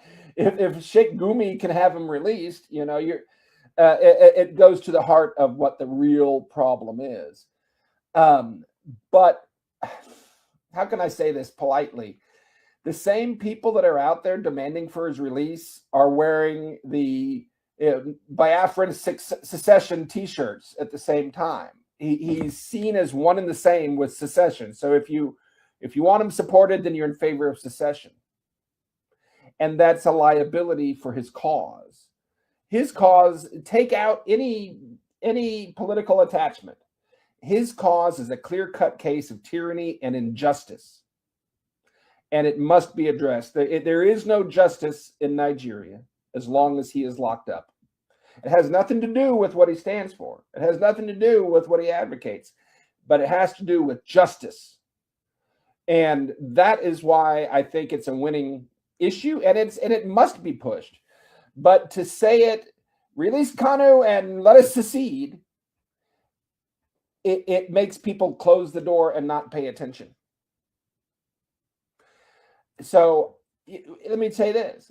I've been, and a lot of people for many years have been screaming about the Nigerian Christian genocide, and nobody paid attention. Do you know what it is that got the world to finally pay attention? One thing, one person. A radical left-wing atheist, one that's hostile to Christianity, a guy named Bill Maher. unlikable character for a Christian person. He mocks Christians and Christianity and faith in general.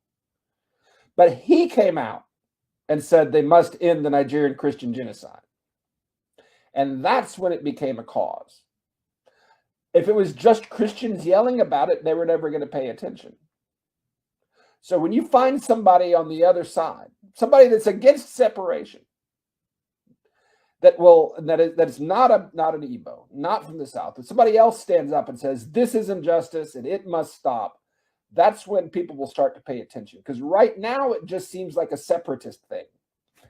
It's not, you know it's not, I know it's not. It's a justice thing, but it seems that way. But if I do ever have a chance to get into the Oval Office, I will certainly bring it up. And when I'm in interviews, I bring it up in the same context as I bring up the story of Deborah Samuel, the girl that was burned alive for saying Jesus is the greatest.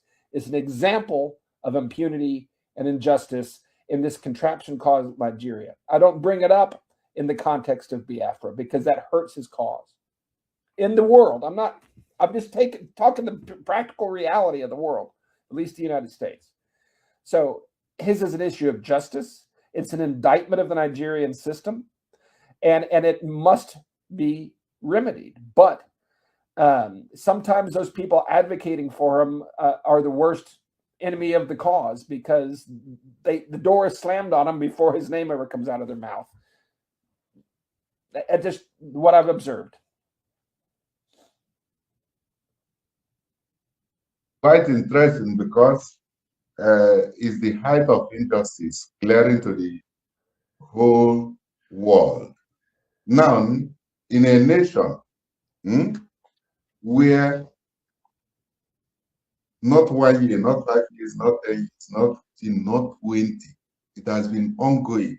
This so-called Christian genocide, not so-called. I used to be in the North.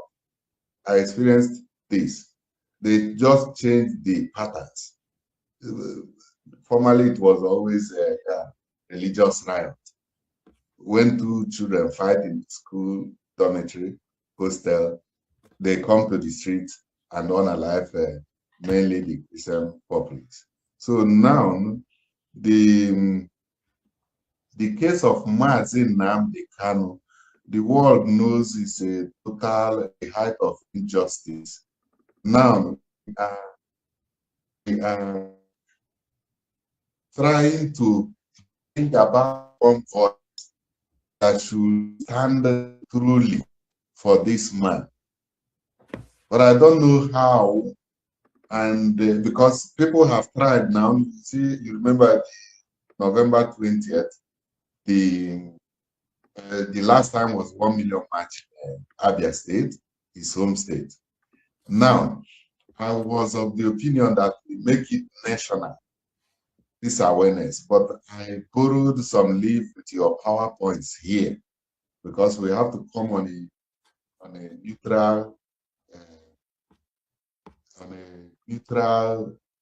ground, not on the ground of give us Biafra or just for the interest of Biafra, but uphold that injustice.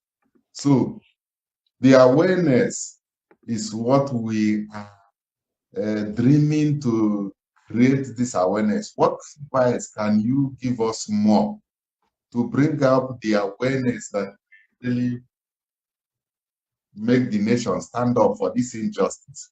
Because that is going to be finally our, once it happens and succeed with him, then we continue with this contraction. It is now normal that we have become forever slaves in land our fathers for our heritage. So what can you advise us to do more to create awareness that will make the people understand that Mazi Nnamdi Kanu's injustice is a case study of the injustice, because everybody is perceiving injustice. Benues are perceiving injustice, Plateau injustice, Hausans crying out for justice. Good. They are crying out for peace. Very good question. They don't have equal rights. This injustice is affecting all of them. Yeah. So what can you tell us to do more so that we can gain the attention and support of people like President Trump to make us come through to get justice? There's a principle that I've observed and I've lived, and that is people don't care what you know till they know that you care. And KANU is a gross injustice of the Nigerian system, and it's one that strikes very close to home for you. There are other gross injustices of the Nigerian system that strike close to home to other people. And if all you talk about is those that are important to you, and you don't address those that are important to other people, why should they care about yours? Again, I bring it up in the same context as Deborah Samuel. Gross injustice, gross impunity. I bring it up in the context of the government rehabilitating Boko Haram members while denying the displaced. That's a gross injustice.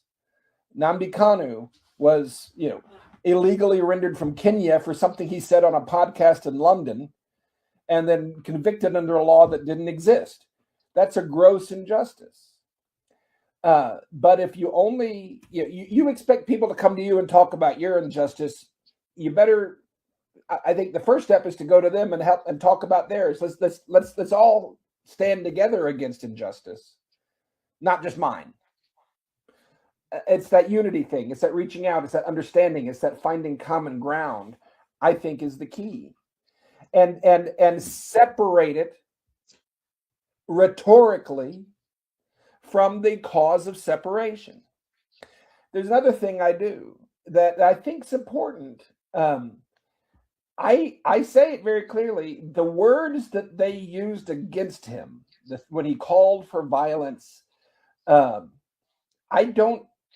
wasn't in his shoes. I can't say I wouldn't have gone with him at the same, at the time, but I don't support those words he spoke. I support his right to say them, especially since nothing was traced to it. What's the problem is the lawlessness. If they can put him in jail for life, they can put anybody in jail for life, including you and including me. That I don't make people agree with the words he spoke, because a lot of people don't agree with them. Again, they don't understand the context and all that stuff. I'm not saying he was wrong. I'm saying on paper it's hard to read those words and say you defend them. I mean, it is. Again, so make it about the legal injustice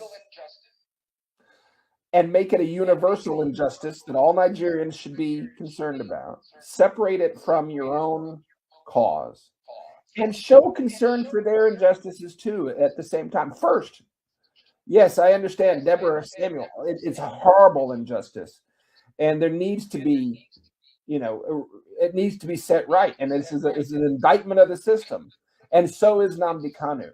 Then you have common ground, but don't expect them to come to you and support your cause if you don't just as passionately. Do unto others. How about that? Do unto others as you would have them do unto you. Help stand up against their injustice, and they'll help you stand up against yours.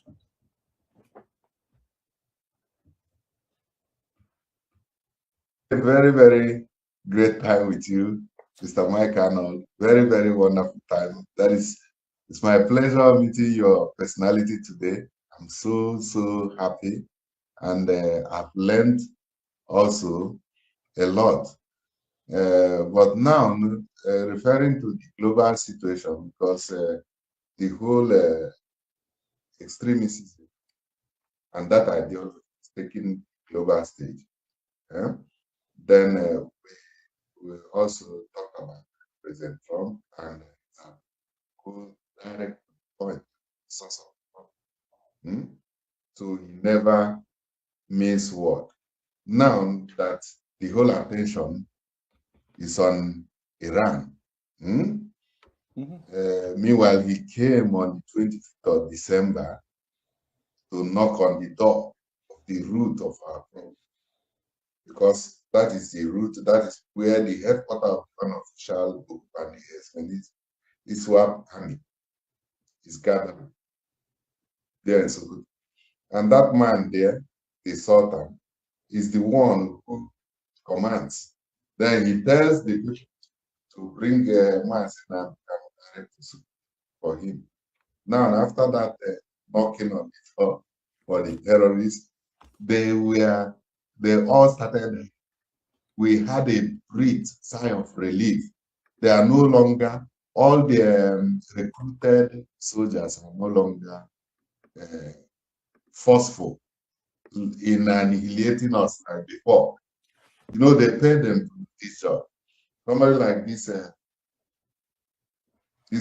what do you call it, Asari Dokubo.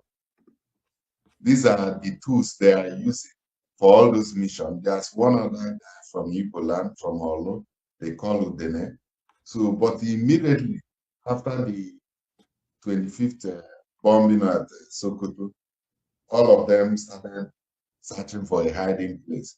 But now, since then, they ran attention. Then my people are saying Trump have forgotten us. And those forces, they are not hiding. You understand me? They consider us like chicken or rats. You can bear witness. I'm happy because on your website, you took that stress issue because you have the human conscience and that humanity, one for all spirit. This is why you leave your person to go and see for yourself. Then our leaders are busy pushing narrative that there's no ongoing genocide. Meanwhile, they tied our hands. Apart from tying our hands, I can assure you that Igbo nation, there's no other in that region of Africa. If allowed, no other force easily defeat us like that or annihilate us. But now, under that action, under that commander-in-chief power, that gave these few wicked jackals our life to do whatever they like with it. And they hardened their hearts like Pharaoh. So the whole attention is on Iran. What do you think? How soon can Trump again turn his attention to us? Because you know these men are no conscience. He went already back to Britain. And the day he was going to Britain, 3 bomb explosions happened in These are life of innocent people, poor masses. And no one can speak for them. It's like nothing happened.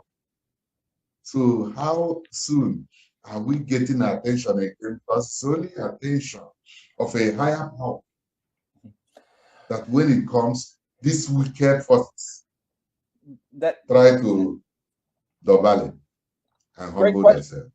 Great question. First and foremost, I don't know the answer. And the reality is, and most, how can I put this? You're enlightened and you're educated, you know, but most Nigerians I speak to seem to think that Trump is a president in the same way that Tinubu is the president. Tinubu doesn't care about the Senate. They're rubber stamp. He doesn't care about the courts. He tells them what to do. He just does what he wants. Trump does honor the rule of law. I mean, he has to do what he can do legally and constitutionally. If you look underneath the Maduro thing, it wasn't Trump just saying, go get the guy. There was actually a court case that was built over time, and there was a judgment for his arrest. There was an arrest warrant, and Trump served that. It wasn't a dictatorial thing. It was a democratic thing that took time. Now, Trump does it with boldness, and he does it aggressively, yes, but Trump can't just go off on his own and do whatever he wants to do. That's the reality of it. There are midterm elections coming up. And if Trump, if his party loses that, he's going to be a lot more limited in what he's able to do. So his ability to do something aggressively is, we know it exists now, but we don't know that it's going to exist next year. It might, but it might not. So that's one thing. Second of all, you're right. Iran is more of an entanglement than I think he thought it would be. And he has to see it through. He's already started that. Will he turn his attention back to Nigeria? That's a good question. I don't know the answer. I know there's a $10 million plus, when you add up all the contracts, lobby campaign.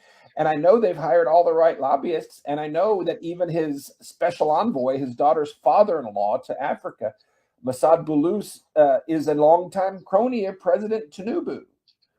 I know that the congressman he assigned to look into this, Riley Moore, is stated more than once that he's happy to be working with the Nigerian government. I'm sorry, how foolish could a person be? Just like working with the Nazis to end the Holocaust. So I'm concerned. I was just having this conversation yesterday with somebody who potentially has access.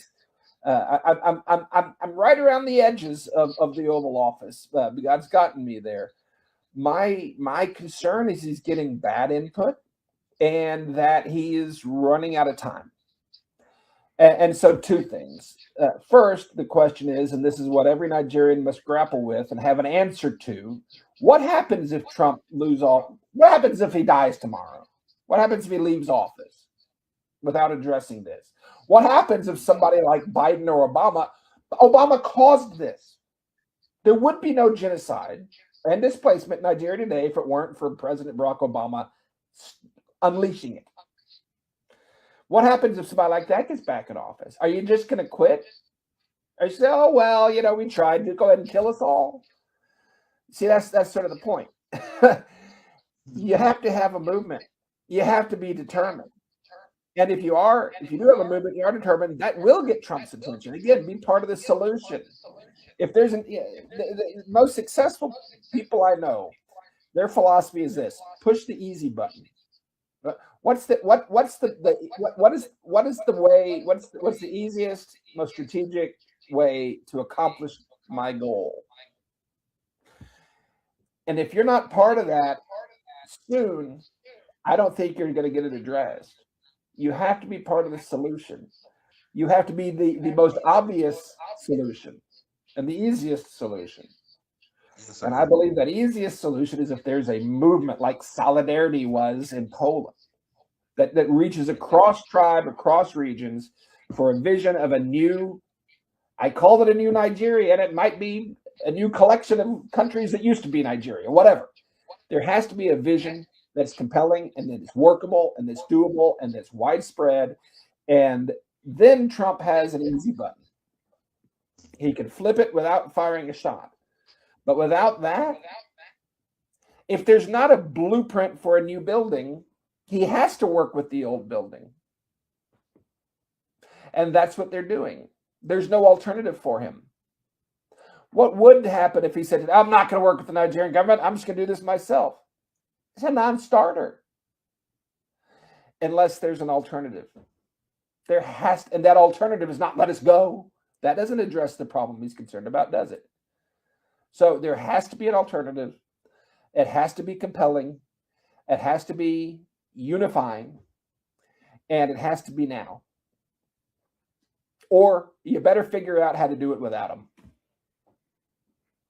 A lot of people believe that since the wife of President Tinubu, I think Remi Tinubu, right? Yeah. The first lady of Nigeria, since she went to American prayer breakfast to buy some airtime, I think she bought some airtime. Most people believe, they lobbied with several millions to buy that airtime. Oh, yeah. You remember when Trump recognized the well-respected pastor, the first lady of Nigeria, pastor of the highest church auditorium in the world. That sounds, it shows people without conscience. This pastor would not go to Obinwanem. And the anointing that the GO never been to Obinwanem, the GO of the highest church auditorium. You see how they are mocking God. And she went to American breakfast. And since that incident, most people believe that it watered down the zeal and passion President DJ Trump had to come for this divine intervention. I believe we are doing work of God. Do you think something happened that contributed to him subpedaling. Because at the same time, Gumi, who is a direct, what do you call it, threat to America, because it was linked up with if I'm not mistaken. So Gumi coerced him to go to talk. Say, why do you go to America? Why not China? They are partners in crime in annihilating us. So, but President Tinubu chose to go to Edoga in Turkey to renew that contract, and then sent his wife to come up to water down America. Yeah. So, do you think, like my people are thinking, that the zeal for this divine intervention, because this is a godly mission? So, does it succeed in watering down this? This passion? Well, probably. Now, first of all, I know as a fact that Mrs. Tinubu and her team wanted a platform at that same conference and were denied that. So they were shut down. But here's the reality. Again, Trump has no alternative but to work with the Nigerian government unless he's going to bomb them and Maduro them, you know. But without an alternative, he's not going to do that. He has to work with them as long as there's no alternative, I think. So that's one thing. Also, I don't care who it is. If a nation sends their first lady to go somewhere and the president is there, he's going to say hi. He's going to say, I'd like to recognize. And he uses flowery language for everybody he talks about. My gosh. Would you expect him to insult her?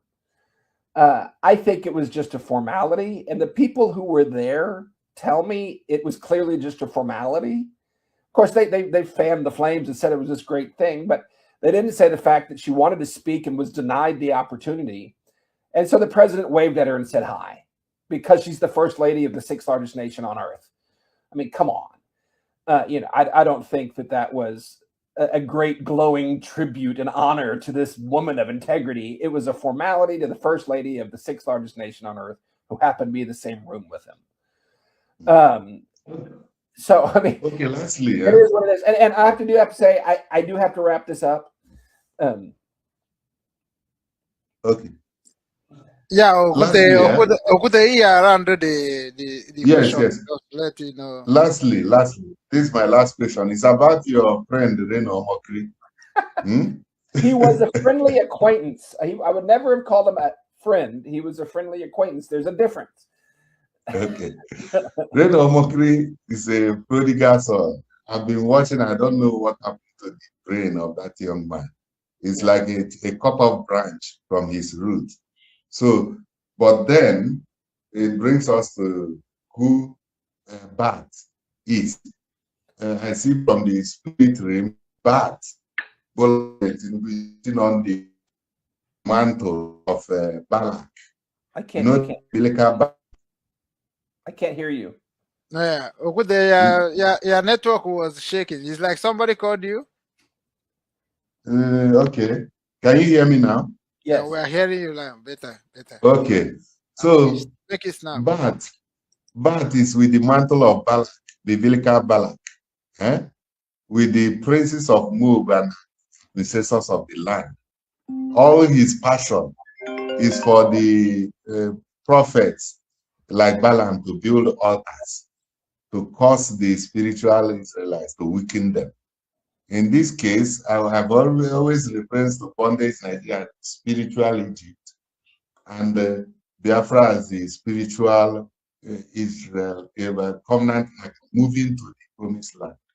So he summons and he chooses everybody who is willing, like Balaam, to cause the spiritual, to be against the Igbos. That's why if you check all his government, he believes the Igbos are the only challenge he's going to have in his presidency of the king. So that's why he also chose Reno Omokri, who has been one of his was Ren Omokri called him a criminal, that he have evidence. Ren Omokri went to the old university in America to dig out all his criminal records and was shouting. I was very, very surprised how a man can bend down and take his own salary and split out. Now he's choosing to be the Nigerian ambassador to Mexico, the headquarters of where this, I don't know, it's part of where this was. Is it trying to, and how do you see that appointment? How do you see, because all is similar to he appoints, like Fani Kaede, these are cut-off branches. Fani Kaede is blessed through the Igbo gene, just like Bola Ahmed. Yeah. Bola Ahmed Tinubu, his son, Seyi, is married to Igbo. So his grandchildren, Igbos already inherited, yet he's against the Igbos. Femi Fani Kayode, God bless him with a quadruplet from the womb of an Igbo woman. Yet this man, on account of Jesus porridge, is ready to betray and lick it alive. So now, Reno Omokri, your friend, what do you see about him and his appointment as a Mexico ambassador to Nigeria? What impact does that make? Well, so I reached out to him in December of 2023 in my ongoing research, try to understand what's going on in Nigeria, to my friends, and how to help stop it. And he had written a book on the Jonathan administration. I had some questions. I didn't know anything about him other than that he was the author of this book. And I reached out on that basis through an online contact form. He responded immediately, and still all I knew was that he wrote this book.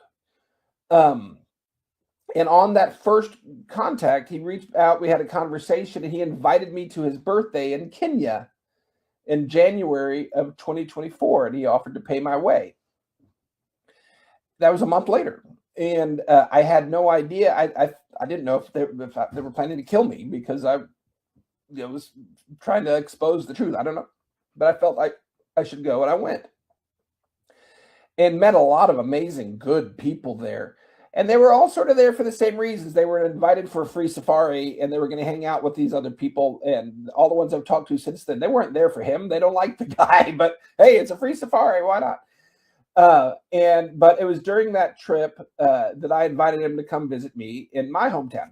Only the right thing to do, right? I mean, it's hospitality. It's, you invite me, I invite you.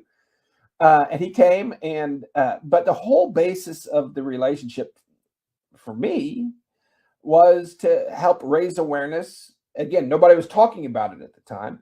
Raise awareness about the Nigerian Christian genocide. He had been a champion talking about that. And that's why I reached out. Over time, I saw that I felt that he was sort of grooming me as a PR asset. And he puffed me up as this great mayor of Texas and all this stuff. Yeah, I'd served as a mayor for 2 years of a very small town, a volunteer job. Okay. But I was elected to it, but he puffed it up and puffed it up. And I figured he would want to use that someday. I just didn't know how. Never asked me to compromise my principles until the press conference. And I didn't. But I got a lot of mileage out of it. He opened a lot of doors, got me meetings with a lot of people, and I learned a lot. He helped me down my journey. It was in September of last year that I was drinking coffee, reading my Facebook, and almost spit up my coffee when I saw they're calling the genocide a hoax. Like, what on earth? And I recalled that he had gone to visit President Tinubu. And then after that, every time I asked him, hey, can we do this? Can we do that? He said, wait until I come into my kingdom. Wait until I get what's due to me. Wait until I get my position. He'd been offered a job. And he was going to, and that happens, and then I can do all this great stuff. And I figured it out pretty quick. He had sold his soul. This guy's a prostitute. And that's when he invited me, oh, please come and do this press conference. And you know it from there. But he's just a whore. He's a shameless, spineless, self-serving leech that'll suck himself onto anybody with power and money and become anything that they want him to be. And he'll do it to get all that he can out of them. And, you know, I finally saw it. And God used me, and he used that journey. He used that path. Look what he did. You know, that October 14th press conference is what changed everything. I'm told in Washington, that's what got Trump involved, is that not the press conference itself, but the fact that it flipped the narrative globally within 72 hours, over 3 billion impressions globally in 72 hours. So God used Omokri. What man intends for evil, God uses for good. Omokri intended all that to deny the genocide and do evil, and God used it for great good. But he was never a friend. We were acquaintances, and I thought we were moving the same direction, that I was researching the genocide. He knew that was my purpose. He helped me do that until it wasn't convenient for him anymore. But he's a soulless scumbag, the sham ambassador. He's an example of everything that's wrong with Nigeria. And I believe his children will change their name out of shame because he's such a scumbag. He didn't go to his own father's funeral or acknowledge his own father's death, and I don't think his children will acknowledge him in their life because of it. He's a horrible, horrible human being, and the example of everything that's wrong with Nigeria. He is the pinnacle Nigeria scammer that the world talks about. That's Reno, the shambassador, scumbag, filthy worm, prostitute Omokri. How about that? That clear enough? Oh, yeah. So thank you very much. Thank you very much, Mr. Mike Arnold. Thank you. I must tell you from the bottom of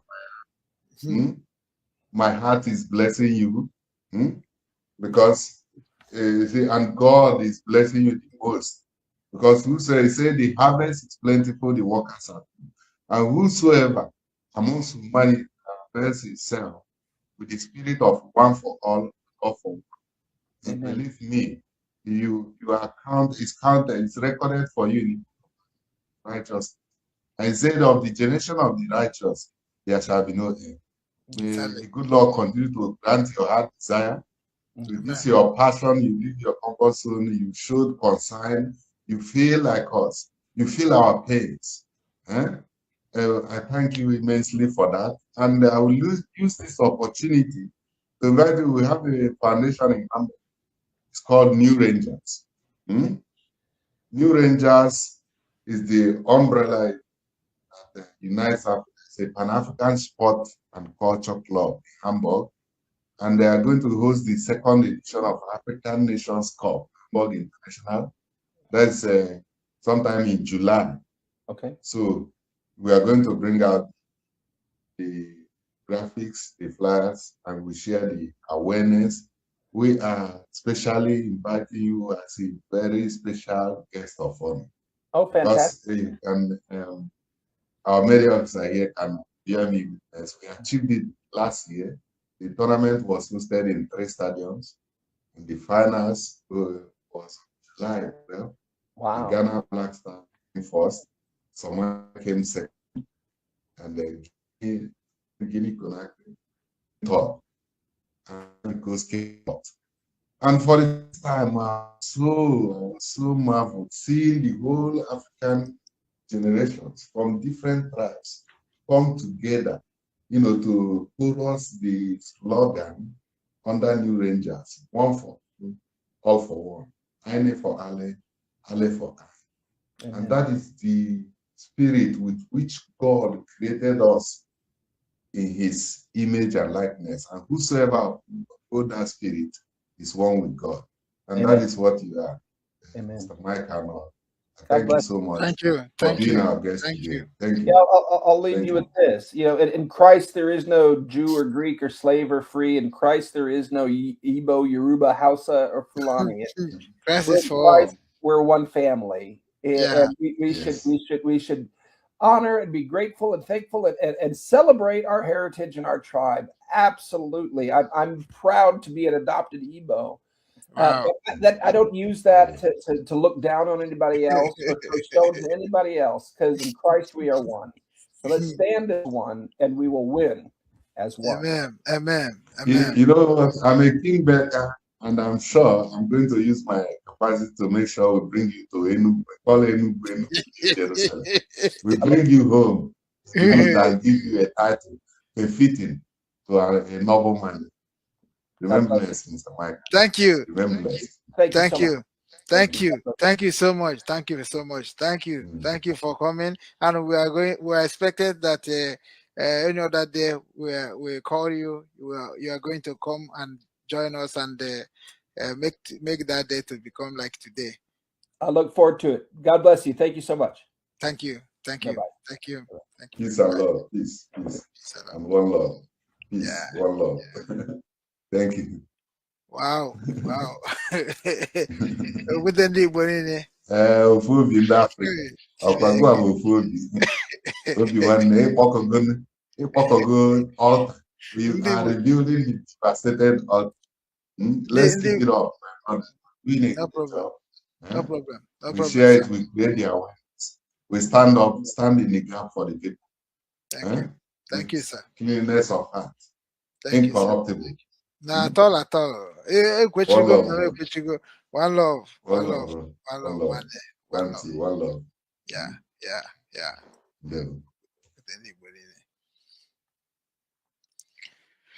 Hey, Odana.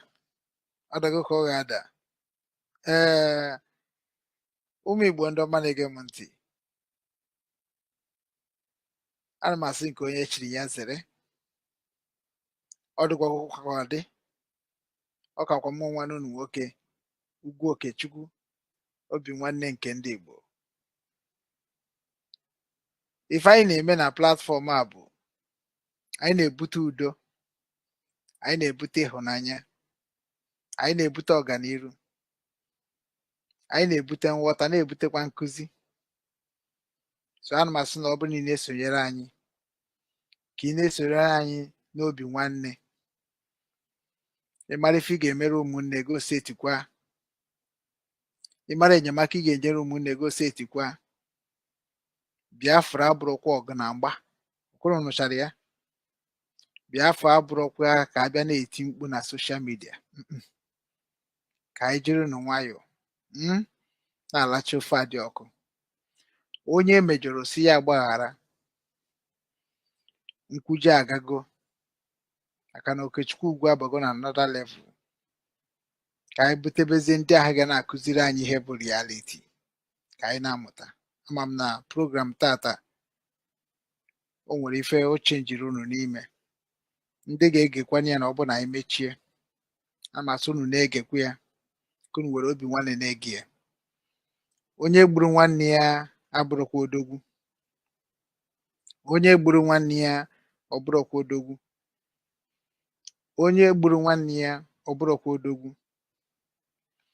Onye wekwa n'oke nwanne ya tinye na nke ka nke wee bụ ụba, ọ bụrụkwa ezigbo nwa, ọ bụrụkwa ezigbo mmadụ, ọ bụkwa ajọ ife.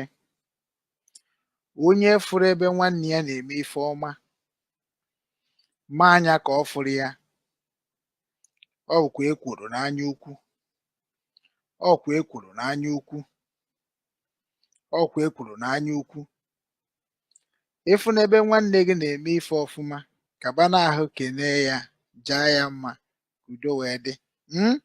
Ana m asị ebe ọbụla isi wee na-ege m ntị n'onu, ya gaziere unu, gazikwakwara unu ọzọ n'ụbọchị tata bụ ụbọchị Nkwọ Ikuku, ụbọchị nji echeta nne m nwanyị Nkwọ. A sị m ka o si ụta wee dịrị wee na-aga ebe ọbụla ị nọ na-esonyere anyị, maka na ihe anyị ga na-ebutere gị bụ ife ga-eme ka ndụ gị tụgharịa, ka ị bụrụkwa mmadụ. Ọ bụrụ Ebuka Obi ọsị ka anyị pịachasịa gị, ka anyị pịachasịa gị. O so na-atụsakwa n'ozi a ka ọ na-ejete aka. Ndewokwanụ ụmụnne m, ka ọ dịkwanụ otu a mgbe ọzọ.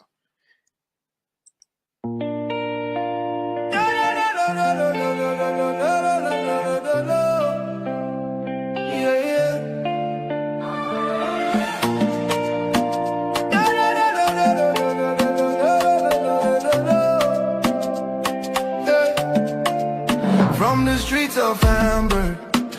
across the deep blue sea. A message for the children, for you and for me. Obinwannem is calling, can you hear the sound? The roots of our fathers are being found. We know they forget where we come from. The strength of a lion, the beat of the drum. One heart, Obinwannem, united we achieve. Restoring the culture, that's what we believe. From the Ordinala to the Azusu we speak, lifting the fallen, helping the weak. Obinwannem worldwide, the movement is Igbo global. Raise your head high. Our men will never, ever die. It's more than a page, it's a spiritual home. No matter how far in this world you roam, we're bringing back the wisdom, the tradition, the grace, putting the smile back on the Igbo face.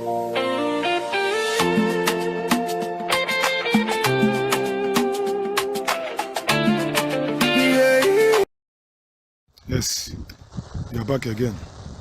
Let's hear from our mother, who's already in the farm. This one, cassava. Yes. There's the stick of cassava. Now, as you can see. My neck, because my I forget. Come on, forget me. Are you not so? No, quite not. So they come and say, the my neck again. Because I forget now. No bota. I go. They better go can name. Ukali. Ni call the make ukali ado. Oh, go get it. Go get it express. The bad I saw. Ndi nungu ya beg ba chani mata. Nungu e bundo body ogo. No body ogo. Okay. Ogo iba la kolo no. Yeah, mbi ba la kolo. Onu ni na ko bia la in love masara fulani iba la mebi. Nke la kolo de bo bia la go kobo e. Ndi even no bu bia ichora ya fulani eji la kolo go bo. Even no bu mja ko na bra. Nnam ndi bu onye Chineke wofte eji ejozi. Chineke chukwu kobe ma wofte she gala ya onu. Asim leba chukwu kobe ma wofte Nnamdi Kanu. Ka chukwu kobe ma mee ma. Nso. Leba onye nwa ibu madu. Nso. Ai guzo leba chukwu kobe ma. Wele kele kwa Nnamdi Kanu. Ebe onye dufte ndu nche. We she ga alugbu a jeje ko wida ileli. Nso. La all badu be ma la gule gundi bebe. Ya dubo ndu la avia. Sila ndi bebe ndo mbakota tibe bunda la kota bolo ba jali le brabe liebe. Nnamdi Kanu se lo la dubo ma la ndi bebe la gule gbe. Ya wo koko chukwu kobe ma buli gbe nkele luke ale. Onye mo la madu la ko sha le nyem chukwu kobe ma. Si se ndi bebe ga lu bize jeje ko ibe. Sai wole li jo ebu munne lo mona. Onye lo ya la achira n'ugbo. Jeje ko tiba leli. Nso. Nnamdi Kanu lekele. Na go ma. Si ekele doli ala ba chukwu kobe ma. Nso. Ya bo onye dufte ndu nchebu. Le ja chula ndo flani la na maba. Chiba la wi bebe la ya chobobe. So. Ni baba bo chiba ba la ibu mado. Yes. Ai chi chukwu kobe ma mmelie nye Nnamdi Kanu. Aka black di shi Nnamdi Kanu. Nso. Ya nye ogologo ndụ la hisike. La ba chukwu kobe ma. Nso. Nso. Because I'm man no flani ba kalele ibu nka alago. Mo ko no lo lo ve. Guzo kum la ba chukwu kobe ma.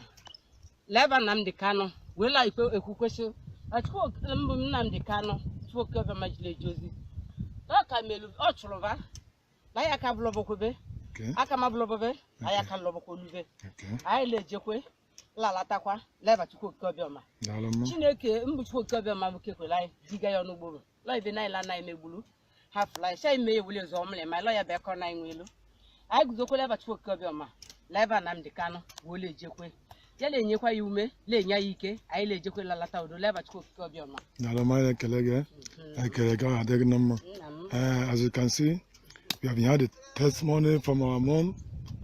I have been thanking the leader of the Nigerian people of Biafra at the same time, ESN and IPOB all over the world, for taking them back to their farm again without fear, without being harassed by the so-called Fulanis and the Janjaweed. As you can see, here are many things.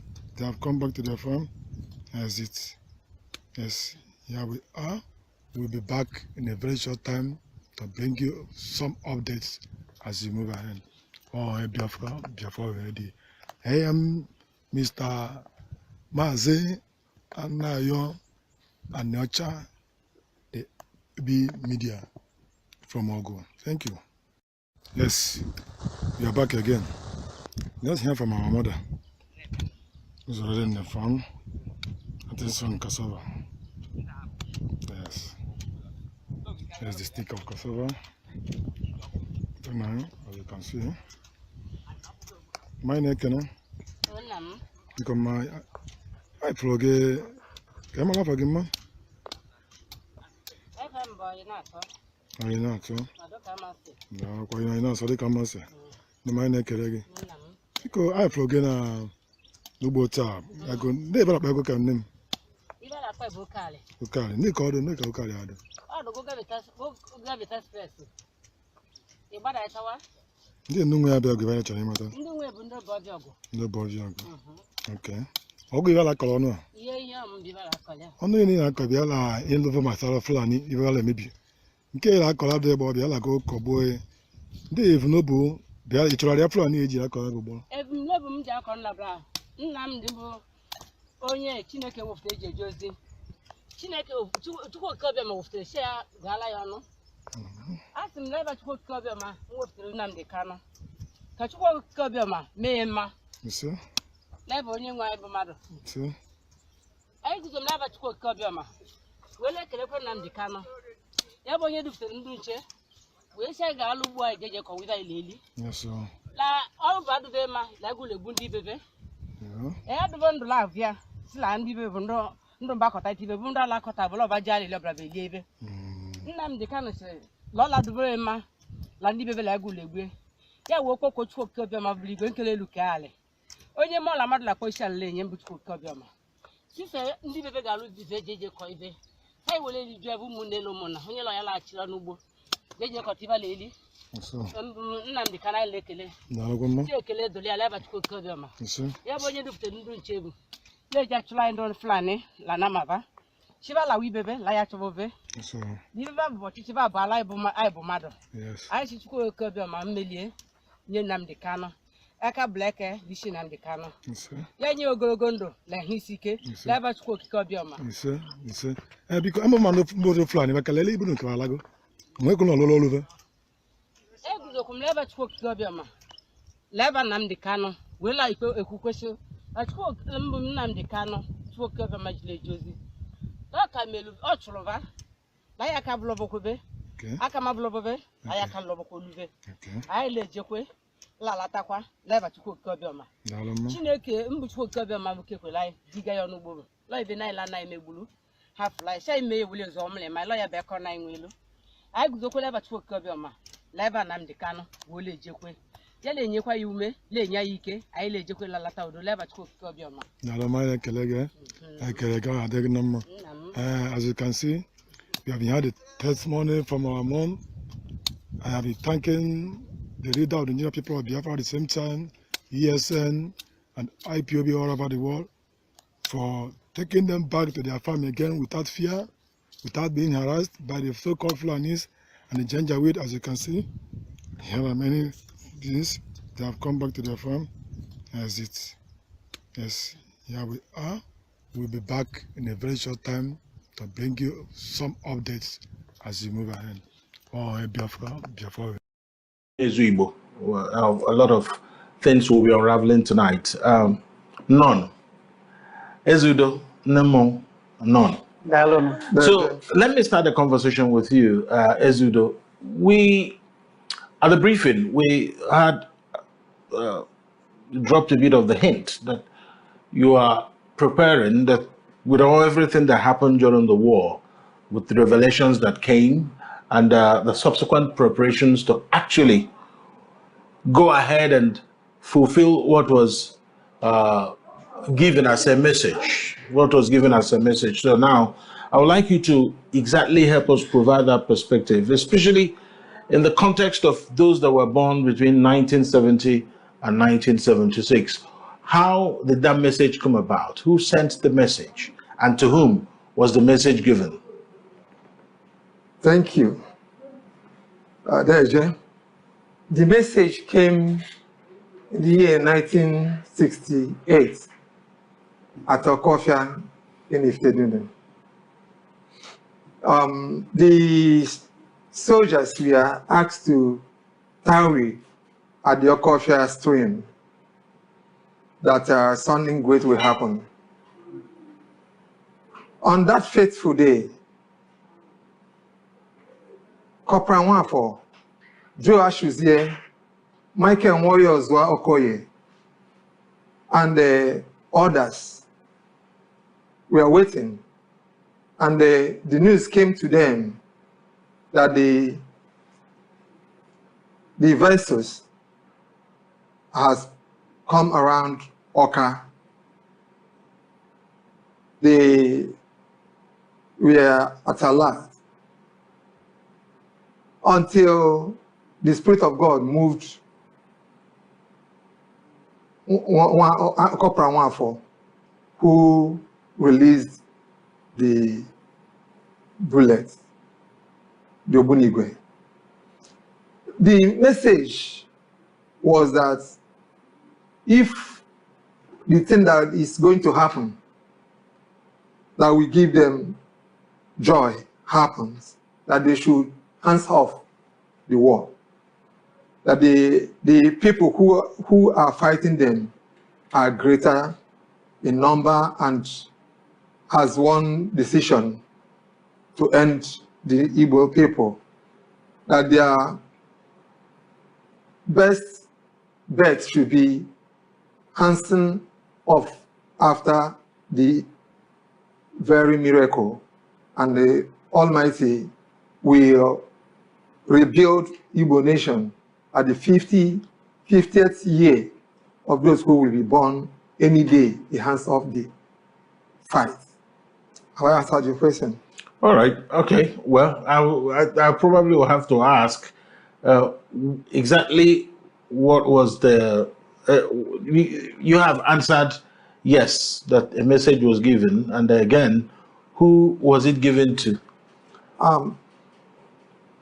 Michael Nwoyozwa Okoye, Onowu Igbo Niile, was the carrier of the message, because he, in 2016, on the first day of December, called Ndi Igbo born from 1970 to 1976 at Okofia Iftedun General Hospital, and made them to know that the time is now for them to be ready and gather their partners or their age group worldwide, that at their 50, that if the message says that if these people are able to hold their hands, to come together, to think together, that at their 50, they will unite the nation and liberate Igbo nation.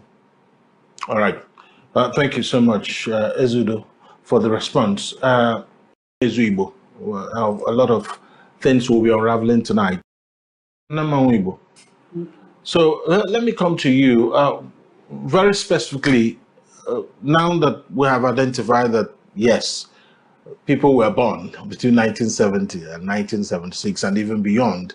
So what's in store for them, really? In Igbo? In English? No, I don't understand you. Okay. All right. It is an English program, but of course we have a very large Igbo audience. I mean, if that's what you're comfortable responding to me, you can go ahead. Okay. All right. So the question, Ajụjụ ma bụrụ, ebe ọ bụ na enwere ndị amụrụ site n'arọ 1970 wee ruo n'arọ 1976, kedu ife a ga-enyefa, kedu ife dị alụfa? No.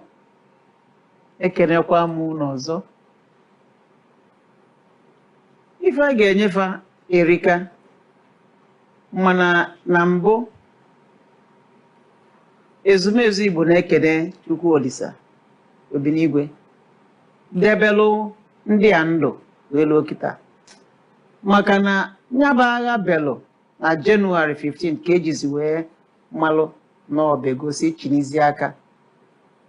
Ụmụazị amụrụ na ya bụ 1970 wee lue na 76 nọ n'ụkọ ajọ ụkọ ndị kwashi ọkọ na ya, ndị nne na nna fa na-enwero nne fa ga-eli inu ya, ndị na-enwerozi ebe fa ga-abanye ebe fa ga-ebi inu ya.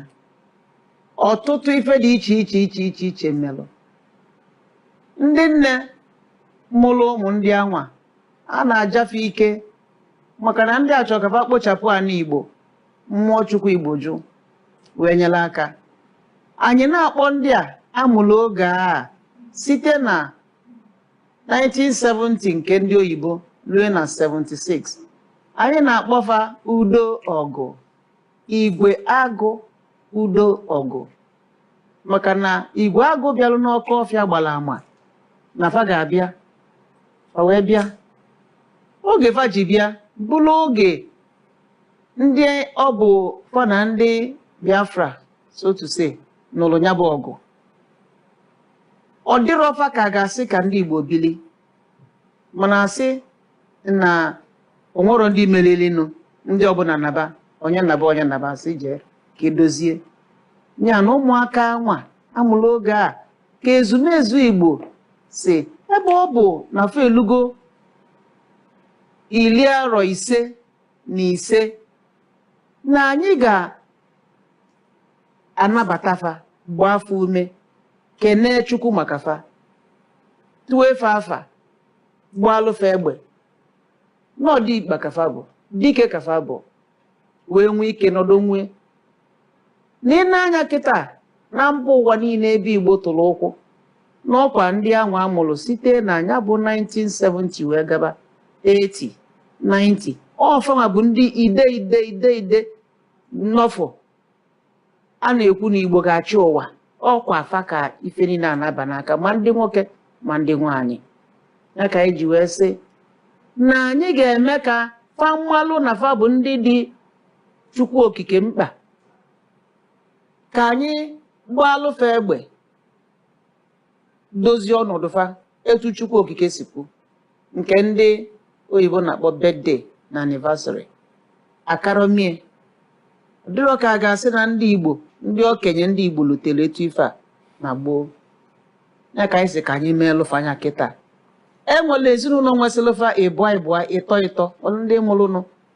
Ọ dị ka mụnwa enwere mfa ịtọ na be m 70 72 73 even self enwere nwa ndị 77 mana ife ejedebe ya bụ 76.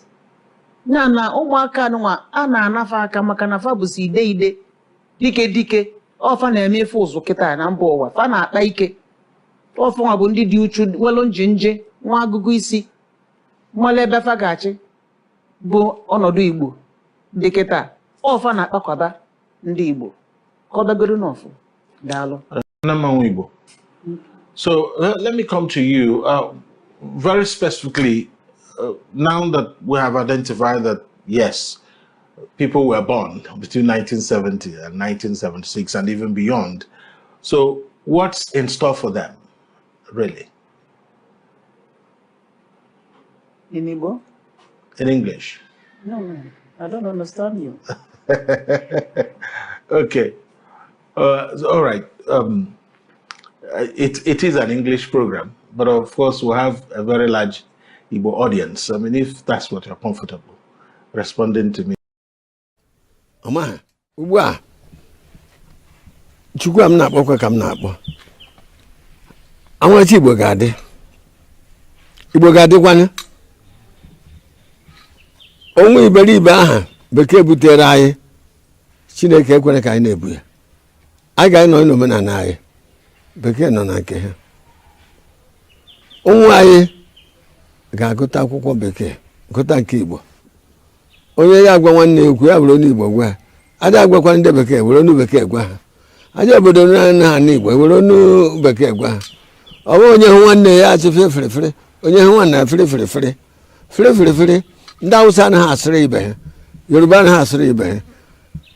Emere ndị river na ndị ọzọ anaghị asụrụ ibe ha bụta ọ bụrụ ndị Igbo fere fere ịmaghị onye na-asụrụ ọnụ ihe kwuru ma ọnụ chukwu ma yọgụ ka omenala Igbo mụmụ ichie ụmụnna bụ ike na-akwado m ekwadochie ike ka ihe Igbo na-aga ọfọ aga esiri kwesịrị ugbu a ihe anyị nọbụ agụcha n'ọjọọ ọwụwa ya n'ime ọwụwa ya achọrọ m ka Igbo niile Igbo gburugburu bịa kwado ọmarịcha Igbo ka ọ na-aga n'ihu ndị n'ibe ha nọ ndị na-ana bekee ndị nọ n'ala Igbo ndị n'ibe ọbụla ha nọ na Naịjirịa ka ha kwado omenala Igbo achọkwana ka obodo ọzọ ghara ewere ọmarịcha Igbo omenala anyị ka omenala anyị na-aga n'ihu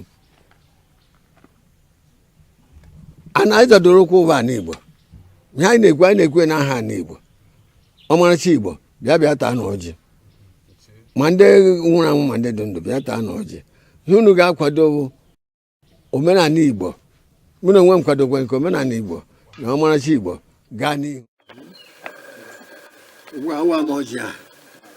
Igbo mmamanya Igbo mmamanya ọmaha ugbu a Chukwu a m na-akpọkwa ka m na-akpọ ọmarịcha Igbo ga-adị Igbo ga-adịkwana onwe iberibe aha bekee butere anyị Chineke ekwere ka anyị na-ebu ya anyị ga-anọ n'omenala anyị bekee nọ na nke ha ụmụ anyị ga-agụta akwụkwọ bekee gụta nke Igbo onye ya agwa nwanne ekwu ya bụrụ onye Igbo gwa ha adị agwakwana ndị bekee were onu bekee gwa ha aja obodo na ha n'Igbo were onu bekee gwa ha ọ bụrụ onye hụ nwanne ya asị fere onye hụ nwanne ya fere ndị Awụsa anaghị asịrị ibe ha Yoruba anaghị asịrị ibe ha emere ndị river na ndị ọzọ anaghị asịrị ibe ha bụta ọ bụrụ ndị Igbo fere ịmaghị onye na-asịrị ọnụ ihe kwuru ma ọnụ chukwu ma yọgụ ka omenala Igbo mụmụ ichie ụmụnna bụ ike na-akwado m ekwadochie ike ka ihe Igbo na-aga ọfọ aga esiri kwesịrị ugbu a ihe anyị nọbụ agụcha n'ọjọọ ọwụwa ya n'ime ọwụwa ya achọrọ m ka Igbo niile Igbo gburugburu bịa kwado ọmarịcha Igbo ka ọ na-aga n'ihu ndị n'ibe ha nọ ndị na-ana bekee ndị nọ n'ala Igbo ndị n'ibe ọbụla ha nọ na Naịjirịa ka ha kwado omenala Igbo achọkwana ka obodo ọzọ ghara ewere ọmarịcha Igbo omenala anyị ka omenala anyị na-aga n'ihu a na-azadoro ụkwụ ụba n'Igbo ihe anyị na-ekwe n'aha n'Igbo ọmarịcha Igbo bịa taa n'ọjị ma ndị nwụrụ anwụ ma ndị dị ndụ bịa taa n'ọjị ihe unu ga-akwado omenala Igbo mụ na onwe m kwadokwa nke omenala Igbo na ọmarịcha Igbo gaa n'ihu Igbo mmamanya Igbo mmamanya ugbu a